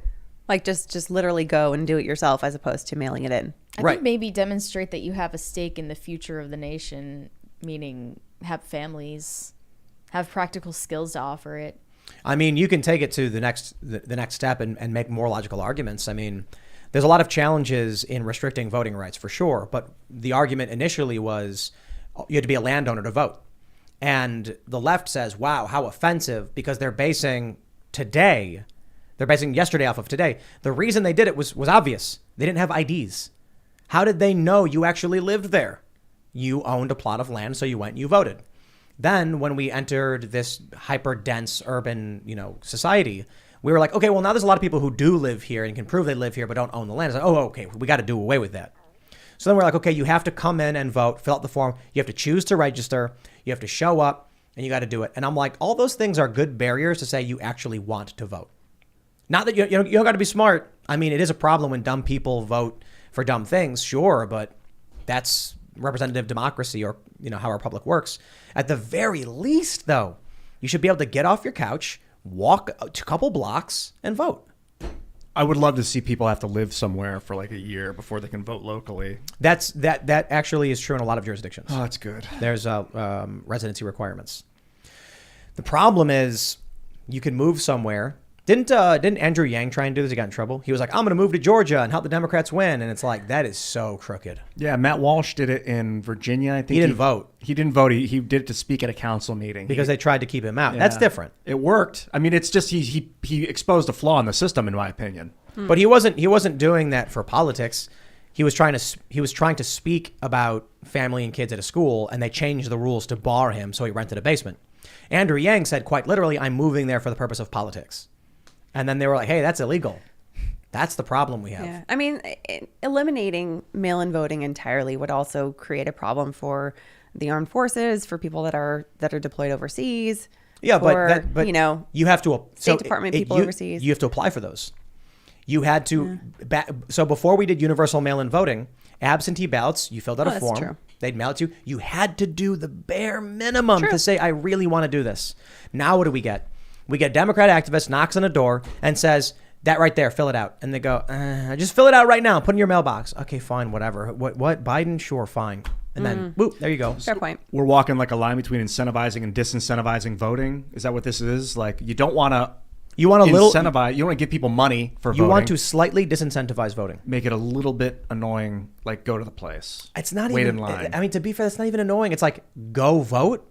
Is it really that hard to just go and vote? Now, it should be a holiday, in my opinion. Yeah, that'd be That's huge. And I've heard Republicans be like, well, that's bad for us. And I'm like, too effing bad. People should not have to work on voting days, and then they should have to get up and go do it. The alternative is universal mail-in voting is a disaster. It's an absolute disaster. Security risks, etc. Yeah, I think I'd be in favor of both of those. The combination together, making it a holiday and making it so that people have to do something in order to vote. One day, no extended, no early, none of that. Absentee voting for people who need to do it, and you fill it out and you get it. And then voting day is a holiday. You don't got to work. I mean, we have 4th of July. You don't got to work then. All right. So vote. Election day is a holiday. And if you'd rather go to the beach and go party, please do it. That wasn't even an issue for me in 2018 voting in the midterms when I had just turned 18. I had to skip school to do that for like half a day. Like, Wow. I didn't want to do that. You didn't want to skip school? No, I was a nerd. Really? And then in college, I had to do mail-in vote too because I had classes then too. That's horribly obnoxious. Right. Yeah, like who wants to go through that? The service guarantee citizenship thing takes it one step further. I mean, in Starship Troopers, it was like you had to sign up for some kind of community government service. It didn't have to be military, but you had to in some way serve the community. Otherwise, you didn't get to vote. And there's a really good logic behind that. If you're not willing to contribute to the community, why should you get a say in what the community does? Only when it gets dangerous when the community is like Nazi Germany and they're like, participate in our process or you have no say. Participate in an approved way only. Well, and Yeah. isn't that the premise of Starship Troopers too? Wasn't it supposed to be like a what's the word for it? Classically liberal? No. I mean, it's supposed to be mocking fascism, isn't it? No. It was supposed to be like a utopian liberal society. But it was a militant autocracy. I mean, I don't know who was at the I top. thought- I don't think that's correct. Any utopias. The movie apparently I thought the was premise of it was that it was supposed to be mocking the movie. Okay. So Carl Benjamin I might did be wrong. Carl Benjamin did a breakdown of this because he's a huge Starship Troopers fan. That the original in the book, it was basically classically liberal. That you have to provide for your community, otherwise you have no say in it. But civilians don't get to vote, but they're entitled to all equal rights. You do 2 years of service in any way, it's not military, then you get access to voting. And then in the actual book, I think it's like the bugs attack Earth and bomb them and blow up Buenos Aires. Even in the movie, that's the case. But for some reason, the movie tries to make Earth out to be the bad guys, even though we were being attacked by a foreign invader. So I've not False flag. It was an inside job. well, the bugs in the movie, they actually watch them launch the giant rock. It's Yeah. funny. But Deep fakes. they try to make it seem like Earth was fascist or something. But okay. I've not read the book. I've seen the movie several times. Yeah. You'll have to watch Carl Benjamin's breakdown of it. 'Cause, Okay. Yeah, he talks about it. I just remember seeing it as a kid and being absolutely traumatized by it. What part?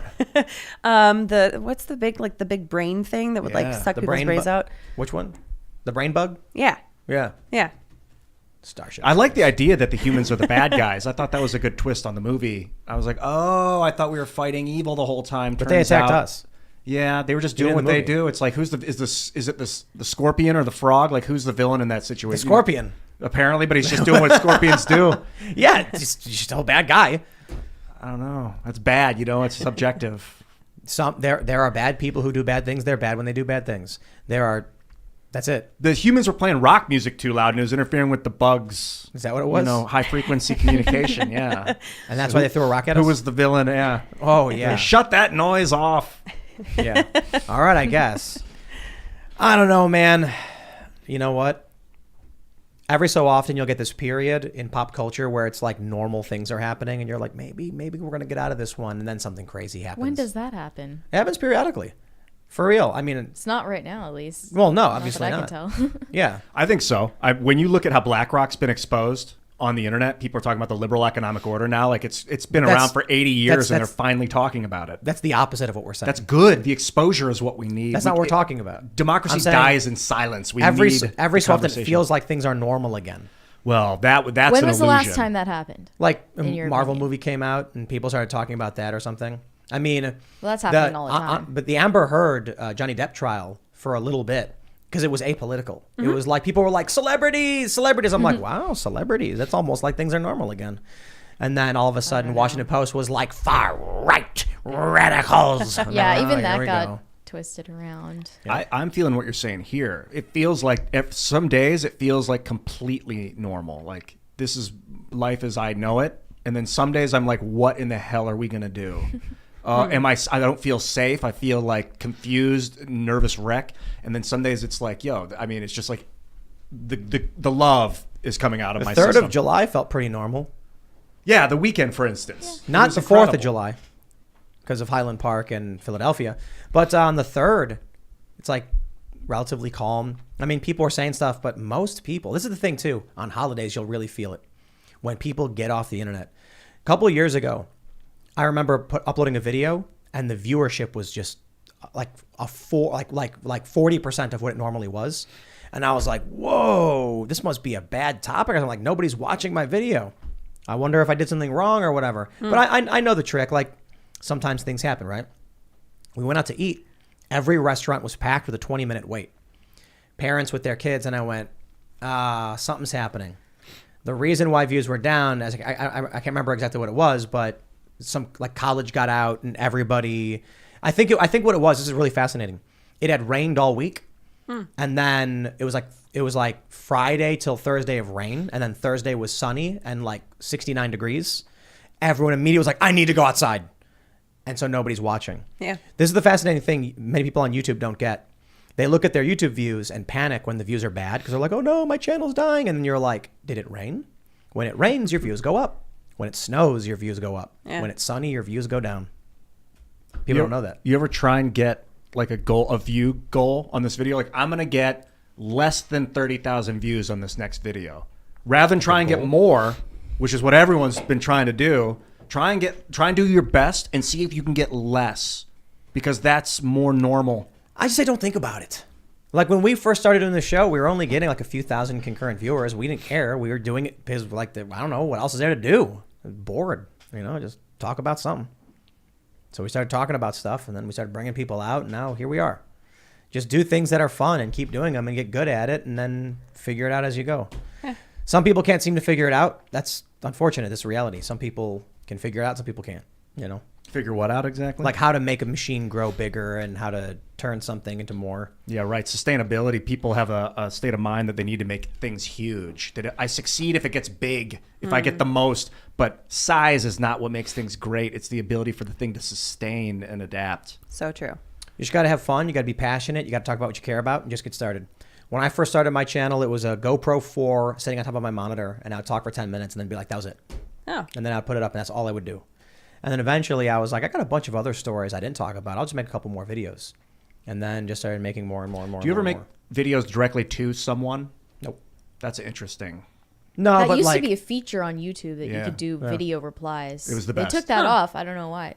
Because they thought it was getting underutilized. That was how I made my career on YouTube Yeah, in just the early like days. the dislike button is getting underutilized. didn't Phil DeFranco do that? Yeah, we all did. Yeah, Phil responded. I think he responded to one of my videos way back in the day. But that's how his first video was a video response to somebody.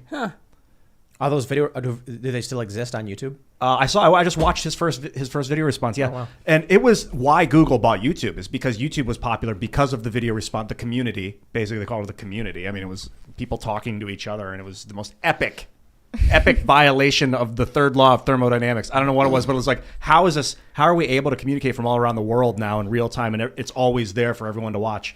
And then Google's like, it's too good. We got to buy it. We're going to go to Super Chats. If you haven't already, would you kindly smash that like button, subscribe to this channel, and share the show with your friends. Tell them about it. We're going to have a members-only After Dark segment coming up at around 11 p.m. tonight. So we swear more. We've got some touchy subjects to talk about. It's good fun. So go to timcast.com, become a member. Let's read. We got Juggernaut, I'm not reading your first name because I don't want to have people emailing me about their kids asking questions. Says, I'm listening to Rogan with Duncan Trussell before the beginning of this. As an atheist, they believe only conservatives wanted Roe v. Wade to be overturned, aside from the fact it's amoral to terminate life, period. So there was a viral clip going around with Joe and Duncan, and they're smoking. And I don't know a whole lot about Duncan Trussell, but in this clip, I was like, this is why Joe Rogan's the man. Because Joe says Ben Shapiro's a nice guy. He's a good guy. You got to talk to him. And Duncan says, I don't care. Huh. And I was just like, whoa, that's scary. That you could be wrong, that you could be condemning an innocent person, and you don't care is scary. That was weird too, because it was out of character for Duncan. I'm used to Duncan being very loving and open, and he was like, something about that guy, man. I don't like him, man. Something wrong. He was saying that like people are going to exploit Joe and try and pull him right and stuff like that. And it's like, people are in a cult, man. And Joe Rogan asks questions, and that's who he's always been, and he's still very lefty. And then to hear Duncan be like, I don't care about the truth about a person. They're bad people, period. That's a scary, overzealous cult-like mentality. He did in that interview, if you watch the entire show, which I did, is Duncan eventually was like, all right, I take it back. Well, that's good. Yeah, and that's something that you wouldn't see if they were together in the same room in one space, right? Like if he and Ben Shapiro were in the same room, I mean, would he actually say that to him? Would he actually have that impression? Or maybe he would walk in with that impression. And then at the end of an hour, 2 hours, 3 hours, of sitting and talking and hanging out, that maybe he would have a different perception by the end of it. People believe crazy stuff. Like, I'll tell you this, Ben Shapiro, not short. Really? Yep. Oh, Medium-sized. Average. Average Yep. dude. Average sized dude. okay. But they attack him by saying he's short. And then even people who like him end up thinking he's short. I did. And then I met him and I was like, he's like a half inch shorter than me. Well, Yeah, or maybe like an inch shorter or something. It is tough to gauge height on YouTube. I told you guys this when scheduling today, but I recently got married, and I had a bunch of friends from LawTube come to my wedding also, and it was like the first time that most of us had met in person. And so that was like one of the funny things, was like figuring out like who's taller than who. and a lot of them, or at least a handful of them, the first time that they actually saw me in person was literally me walking down the aisle with my dad, and they told me, they were like, you're taller than I thought you were going to be. I'm like, well, I'm also wearing heels, but yeah, I am kind of a tall person. Yeah. I wonder what that is, why people assume height. I don't think they assume it. In the case of Ben Shapiro, they're trying to attack his masculinity on purpose. Their idea is that conservatives value masculinity. Therefore, if you emasculate someone, people won't want to listen to him. Bill Ottman, the CEO founder of Minds, when I first saw him on an internet video, it was on a YouTube video response that he made to me. I thought he was like 5'7". He just seemed like but he's like 6'2" or something crazy. Yeah, right. Why did I Nick assume Rekieta that? also, I thought he was shorter than he really is. I mean, I haven't actually seen him in person, but I mean, he's also like 6'2" or 6'3" or I don't know, something Hulking. like. Yeah, so he's tall. He's very tall. But I think part of it sometimes is the camera angle. Yes. That you have, and sometimes that can be a Yeah, factor. when the maybe. camera's above, you look small. Yeah. Because people are imagining they're looking at you and you must be small. Yeah. All right, let's read some more. We got Derek Saferth says, I simply cannot figure out how to watch the after show at 11. I am a member and behind the paywall, and I'm 23, so I'm not a technological boomer. So if you sign up for the website and you're logged in, on the homepage every night around 10:50, we put up, and it'll be right there, it'll say members only on it. You click it, and that's it. It plays. If it's not working, then there's an error. Send us an email to members@timcast.com, but it's really that. Or if you click members only, we're actually going to be adding a whole bunch of shows. The issue is we're at this point where we have the money to like start expanding, but it's still hard. And we need like a web editor to handle all the uploads of graphics and images and maintaining all this stuff. But it's like, it gets more and more difficult. So we need to add more and more members. So what's going to happen is we're going to create low budget shows to attract more members and hope we cross that threshold of spending less money than, getting a little profit off the memberships. Then we can hire people to start cleaning things up and expanding. Mm-hmm. You'll notice that the Daily Wire's first movies were either they bought them or they were low budget, like Terror on the Prairie. Single location out in the middle of nowhere, relatively low cost to shoot that kind of stuff. Do a good story, it works. So that's where we're going. Let's read some more. All right. Tyler Brown says, no Lydia, we riot. That doesn't rhyme.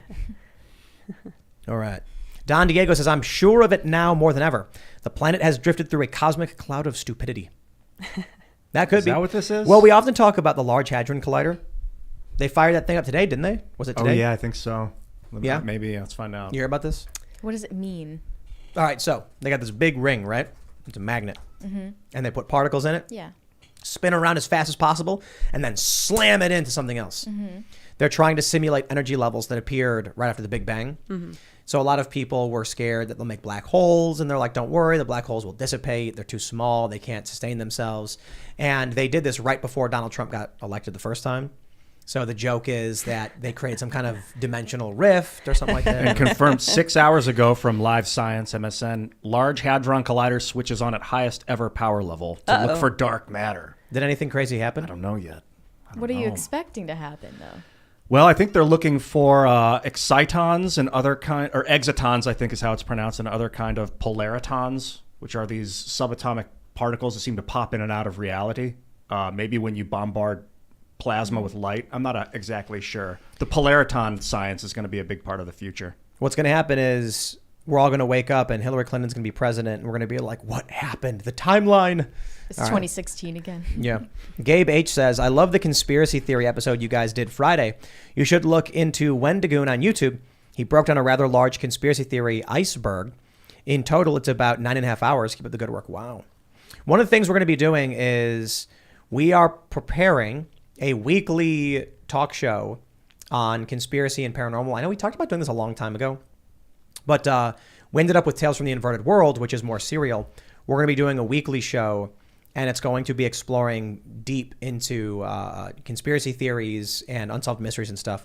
So that hopefully will start relatively soon, because that's the plan. You just start it up, you slowly build it up.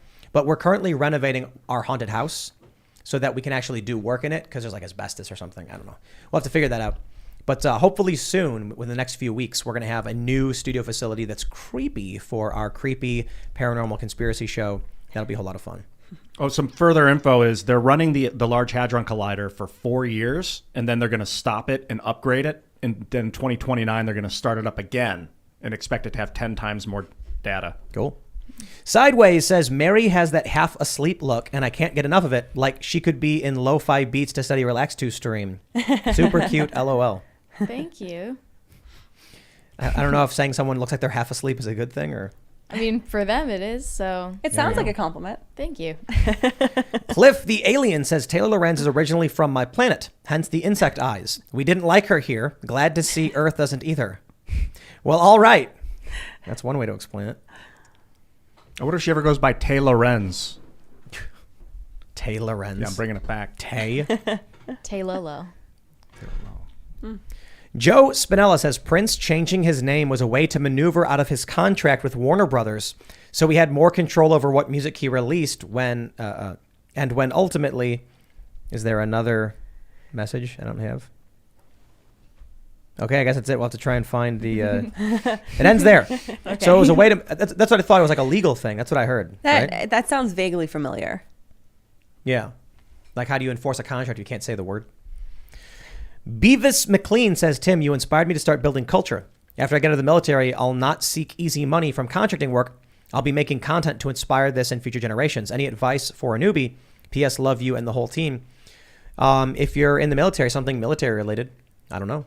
Start making videos. Start small, start easy, and just slowly start building up as it comes. It's not always easy. Sometimes you got to get a job. You got to invest the money you're making until you can build it up to that point. That's how you do it. Inspire those future generations, man. Brian L. says, name an American colony, Ian. We have none. Wake Island. What's that? It's an island in the Pacific that the U.S. conquered in like 1920 or late 1800s. Yeah, the Philippines was an American colony. We do have territories. Yeah, Puerto Rico. Guam? Yeah. Puerto Rico. Puerto Rico and Guam are both. Apparently there's like no taxes or something there. Is that how it works? I think it's supposed to be a tax haven, I think. Yeah. But they also have no voting rights. Right. Taxation without representation. So it's like you can start a business there. So I'm kind of like, wow, we should run Timcast there. Tax-free USA. Woohoo. Yeah, but then getting people out there is tough. Mortem Isn't Edgy says, hey, Tim and crew, I'm in high school and I found your show in March of 2020, my freshman year. I've been a loyal Spotify listener ever since. Thanks so much for giving me a dissenting voice from my peers' vapid leftist trash. My first super chat. Hey, really appreciate it, man. Oh. Glad to hear it. All right. What is this? Tyler Adams says, I think when you referenced Smilebots from Smilebots, that's right, from Doctor Who earlier today. Did you like that series? If so, does it hold up to Star Trek in theme? I feel like the episode Heaven Sent is best Doctor Who episode. I haven't seen a whole lot of Doctor Who, but there was an episode where they go to this planet where there's like a colony, but there's no humans. And they find robots with big smiley faces on them. And they wear badges with like smiley faces or something like that. And then the general idea is unhappiness is a virus, is the theme sort of. So the robots were tasked with keeping everyone happy. But one day someone died of old age. Everyone around the old woman got sad. The machines couldn't figure out how to make them happy because people get sad. When the people who were sad came into contact with happy people and explained someone died, the happy people became sad. So the robots were like, we can't stop the unhappiness, and it spreads, so they killed anyone who was unhappy. Oh, geez. Well, that resulted in everyone else getting very unhappy, so they ended up killing everybody. Oh, geez. So like Doctor Who and the other person have to walk around faking a smile like everything's good. Oh, jeez. Yeah, it's creepy. But that's what people don't understand about AI. It doesn't go the way you think it's going to go, Rodolfo Ramirez says, we are in the corporate version of the movie Nightcrawler. Have you guys seen Nightcrawler? I haven't. No. Yeah. That movie's so Jake good. Gyllenhaal. Yes. Not the superhero Nightcrawler, but No. he's a late night photographer or a journalist that like chases tragedy basically in the middle of the night and like. Nightcrawlers are reporters who go out at night and chase after crime scenes and accidents and then sell the footage to news outlets. Yo, this movie's so good. Is it really? It's really good. You got to watch it. Interesting look into the Okay. psychology of people that seek trauma. Interesting. It's an indictment of journalists. If you don't like journalists, watch the movie Nightcrawler. You're going to be like, yup. It's brutal. Wow. He's an evil dude. Really? Yes. And the other people at the news outlets also very evil. It's amazing. I don't want to spoil it, but he's an evil dude, and the people in the news outlets are like good. They like we don't care. The ratings. It's brutal. Yeah, man. Very, very brutal. All right, let's read. What do we got here? Uh-oh. Storm Viking says, Ian, you disgust me sometimes with communist woke talking points. America was not founded as a slave state. Learn history. And if you hate America so much, move out. Canada sounds right up your alley. Oh, that was brutal. It was also kind of vague. I thought the U.S. did have slaves when it was founded. And right before it, Araftis of Stet says Ian's Rolling 20s cast IRL. That is the wonderful dichotomy of reality. I'll see in the chats. It'll be like 20 Ian, 1 Ian. Sean St. George says, I'm a little surprised Daily Wire dead naming you on Twitter isn't the lead, JK. So I tweeted, the reason people call me Pim Tool all the time is because it's my dead name. Therefore, if you call me Pim Tool, I will report you. And it's a gag. And then the Daily Wire account called me Pim Tool. I thought it was funny. But that's the game we can play, right? You can't call me any names anymore. Is that how it works? Think about how insane this is. If you call someone, what's communist, for instance? What if someone in a comment called me communist? Should I go after that guy? That's insane. No. On Twitter, if you call someone a butthead, it's a direct insult. Let's say you call them like a mother effer or something. Totally allowed. But if you use the incorrect name, you're banned. That's so weird. Yeah, it's arbitrary. Did you know this too? Twitter allows you to remove videos with you in them, whether you own the copyright or not. So if, like, Ian, if you're walking down the street and someone films you and then uploads it, you can get it removed. I think Twitter admins are too involved in the process at this point. The software should just be there, and they should be like making sure that people aren't destroying the world. I'm not so sure about that either, though, because TikTok seems to be run by robots, and they ban everyone. Yeah, IRL got banned from TikTok. I just don't think that was like one person's decision. It's dumb. the algorithm, because you got mass reported. You don't think it lied at the feet of the chairman? Chairman, what's his name? Xi Jinping at the top of the Communist Chinese Party. I have a WeChat account. We can't talk about that. Oh. We can talk about whatever we want. Raymond G says, I love that the UFO is always spinning. Tim gave it a nice spin before the show tonight. Just keeps going. All right. Brandon Tom says, imagine if Biden went on the Joe Rogan Experience. Hey, Jamie, can you check Batacalf care? Here's the thing. Joe Rogan was like, I don't want Trump coming on the show because it would help him. Okay, Joe, would you have Biden on the show? It'll hurt him. Hands down. Fact. Joe Biden for 2 hours in that chair with Joe, Biden would be destroyed. I mean, he did offer to moderate a debate between the two of them for 2020. But can I just go back to that point I made during that segment? If Joe Rogan thinks Trump coming on a show would benefit him, and he thinks Joe Biden is a dead man, as he said it, he's basically saying how he views both individuals. Sure. Mm-hmm. Trump is capable either of lying or convincing you, and Biden is out of it. Mm-hmm. So he shouldn't have either of them. Having Biden on his show would help Trump tremendously. Mm-hmm. All right. Adam Townsend said, for proper context, you can see Rogan's quote on Lex Fridman's recent interview. I recommend you actually watch the whole show because, you get the full context. Oh, did you watch it earlier? I watched a big chunk of it. Yeah, me too. I did not watch the whole thing. I watched the relevant political part. It's because on YouTube you can actually jump to the... It's funny because it was like just two dudes talking. I was like, oh, I can't wait to go listen to two guys talk. Like, what is society? We really are social creatures. That was that invigorating to hear two random guys have a conversation. All right. The KL Tanker says California is passing a bill that would require a homeowner, renter, or gun insurance policy in your name to own a gun, essentially making you pay for your rights. And Maryland just announced that they're getting rid of the qualification for a handgun license. So this is really funny. Supreme Court said you can't require a reason for getting a permit. New York lost. New York immediately came out and nullified Supreme Court's rulings, and we're going to do whatever we want anyway. Maryland came out and they're like, okay, from this point forward, remove the qualifying reason for all handgun permits. And I was like, okay, all right, let me look up what you need to get a Maryland handgun permit. Yo, it's still impossible. You need to do, I think, 16 hours of handgun training, which is probably going to be at 4 days? Unless you do an 8-hour course followed by Saturday and Sunday. Some people, maybe you'll do that. You have to pass a proficiency test. I get it. But saying someone lacks skills means they don't get their rights is kind of a crazy idea. Like, I understand why you're like, you have to know how to use a weapon before you get a permit for it. But the Constitution says shall not be infringed. There's no qualifications. You can't do that. I'm surprised Maryland hasn't been sued over that. You have to get 25 for a non-law enforcement or security. You have to hit 25 rounds. You have to get 70% accuracy with 25 rounds from 15 yards. Not like the hardest thing in the world, requires some practice and some training, but I just thought it was kind of crazy that they could put a skill requirement on it. What if your hand's busted up? Like, what if your hand's broken and you're like, someone's trying to kill me, but I broke my hands? I could use it if I had to, but I'm not going to be able to be that accurate. Like, well, you don't get your rights because you're not good enough to use it. It's kind of a crazy idea, right? What if someone's legally blind, then they just are not allowed to have a gun? I mean, obviously, you would think it wouldn't necessarily blind be a good people thing are for a allowed to blind have person. guns. I think they are. They are. You like, imagine this. I'm going to say it right now. Blind people should be allowed to walk in and buy a gun and bullets and walk out, period. And I would love for all of the liberals to come out and tell me that someone due to their disability should be denied a human right. Say it. Because I'll take that clip. By all means, do it. Just because you're blind doesn't mean you don't get the right to have a weapon. You know why? Because maybe you have someone who's there to caretaker.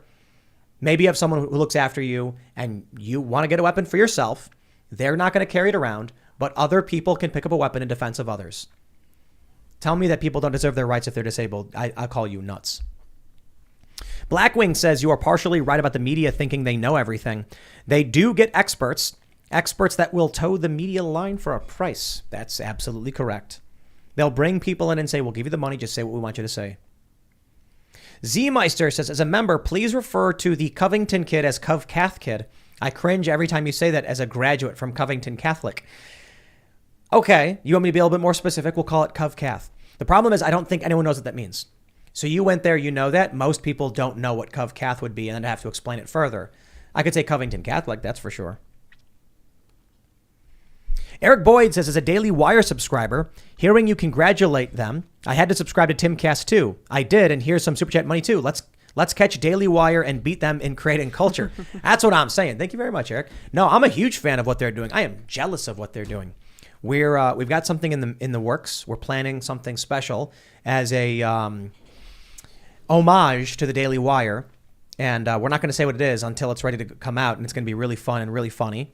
But they're absolutely killing it, doing the Lord's work. They're making movies that are just movies. They're standing up for freedom. They're standing up for this country. So their victory is our victory. You know what? You know why I do all of this? Why I do this show? It's because I'm tired of the lies. I want to call out the media, the liars, the manipulators. When the Daily Wire does that in spades, it's just good news across the board. So let's see more victory. You know what I'd love to see? You get Steven Crowder, you get Timcast, you get Daily Wire. Who are some other? You get Carl Benjamin and Count Dankula. You get all these people, massive success, hundreds of millions of viewers, CNN, just, I mean, it's already happened. CNN's failing, Daily Wire's taken off. These are good days, man. These are good days. All right. Yellow Fluffy Feather says, Luke, come back. We promise Tim will let you speak your mind and not be mean to you. Yeah, Luke, what are you doing? Did you bully Luke off the show? Yeah. Did you see it? Yeah, that's right. It was Seamus, actually. They were nose to nose. Well, Seamus and Luke were always fighting, and then Luke was like, I'm not here if Seamus is here, and he left. And then Seamus was like, I'm not here if Luke's here, and he left. And now they're both gone. Neither of them are here. That's what happens when you stick to what you say you're going to do. That's actually not what happened. Refusal to adapt. That was just kidding. Luke is, what is he doing? Some hippie stuff up in New Hampshire, I think. Yeah, his return is imminent. That's for sure. Yeah, he'll be back soon, but crazy stuff going on. So I'll shout out, I'm going to shout out Mercedes-Benz, because we had a vehicle for picking up guests. So when we have people fly in, we have someone go and pick them up and bring them here. It's actually cheaper than getting a car service, for sure. And here's the story as I was told. We had an oil issue, brought it to Mercedes-Benz in Hagerstown, Maryland. And there's a reason, this story has a point relevant to what we're talking about. Just bear with me. And they said they fixed it. We were then driving one day and the engine seized and the engine just became trash, $20,000 to fix. So we brought it to a different Mercedes-Benz, this time in Chantilly, Virginia. And then when we got it back, the suspension was broken right away. Like we get it back, we're like, hey, what's wrong with it? And they went, oops, we'll fix it. Then they call us apparently or message us saying, oh, also the engine mounts are broken. And it's like, what is going on with these dealerships? Not only they won't answer their phones, totally broken. So what we think is happening is nobody's working and there's supply chain disruption, so they just can't fix. And so I feel like they're lying to us just to get us out the door because they can't fix the problems. I have no idea. But this is one of the big issues with Luke, is that everyone is feeling this. Car repairs are getting more and more difficult. That's for sure. And if that's the case, it means everything's going to take a lot longer. We've been trying to build the new HQ in West Virginia, and it's been delayed by like 3 months just because of all the supply disruptions. So, but Mercedes-Benz, you are trash, and I am extremely livid. I tweeted about it because after like, what has it been, 6 months? 3 to 6 months of trying to get this vehicle fixed, we had to buy a new vehicle. And it's funny because people on Twitter are like, Tim, you're rich, who cares? I'm like, yo, this is the business's vehicle. Employees can't use our personal vehicles. The business needs a car to pick up guests to do the show. And Mercedes, in my opinion, I believe they broke the engine. I believe they screwed up. They broke it. And now the only way I can get it resolved is by coming on the show and saying Mercedes-Benz is trash. Don't buy their cars. That's it. That's all I can do. It's going to cost us like $50,000. And it's like, what can you do about it? Wow. That's like a new car. $20,000 because the engine broke. And the time, too. The time is expensive for a business to lose its transport. When the engine's seized and everything else is good, it's like spend the 20 now and the car works. I wonder if we live in an age of entitlement where I'm like, you should do my thing for me. Where's my easy things? Like, I'm so used to things being relatively fluid and easy that now it's like, harvest your own grain, bro. Like, come on. Well, we did that. Yeah, we did. We had some weed. I'd do it again, too. All right. David C. says, please reach out to Matt Christensen and Blonde. We need this mashup. Love you guys. Absolutely. Would love to have both of them on the show. That'd be great. We will bring them out. Bocce Pwin says, anyone else think Gavin Newsom looks and acts like Christian Bale in American Psycho? Yes. Agreed. He's not that cool. Yeah. I bet he loves that movie. He's like, I'm going to be just like Patrick Bateman. Brandon De Armas says, hey, first time super chatting. Also, not even a question. Related tonight, I'm putting this in at work because I've been wondering what y'all think of the game Death Stranding. The director's cut game came out a while back, oddly relevant currently. I never played it. Did you play it? No, I never did. it didn't really appeal to me. It's not my kind of game. It's a game where you run. The whole game Isn't is it- like running. I with heard a it- thing on your back. I heard the game is carry all the groceries into the house in one trip simulator. Yes. That's what people told me it was. Don't pass out simulator from all the weight. It's Is the that guy it is? from Walking Dead. What's his name? And you just carry stuff. Daryl from Walking Dead. Yeah, and you're carrying like a child in a case. It's like the last baby or something, and you got to get it to the city. No, it's something like the babies keep away the demons or something like that. Okay.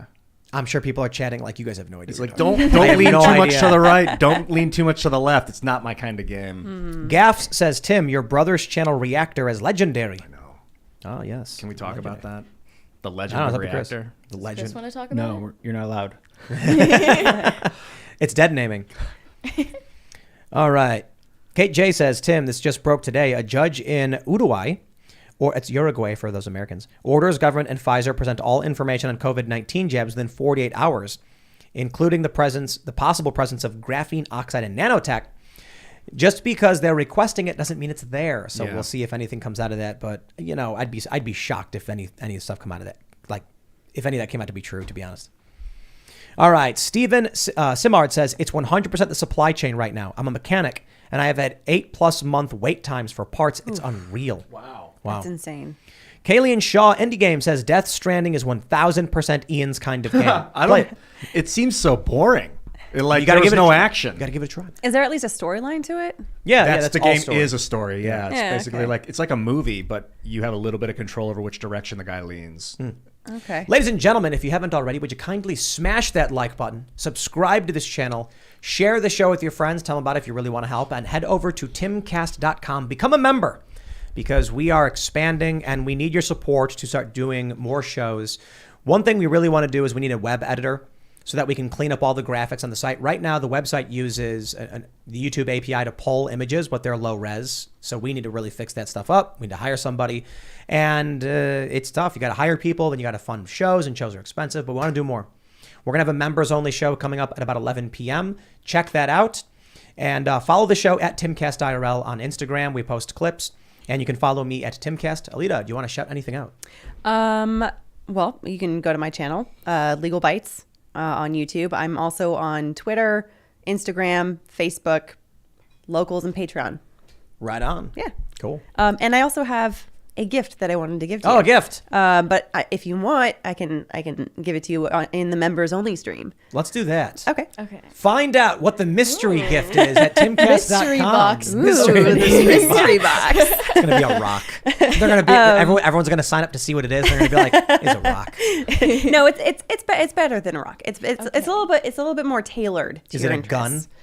No, I don't think Aw, I don't come think I don't think TSA would allow me Oh, to okay. a plane with that. All right. You can find me on Instagram or WeChat at Closer Kitty, or you can join us.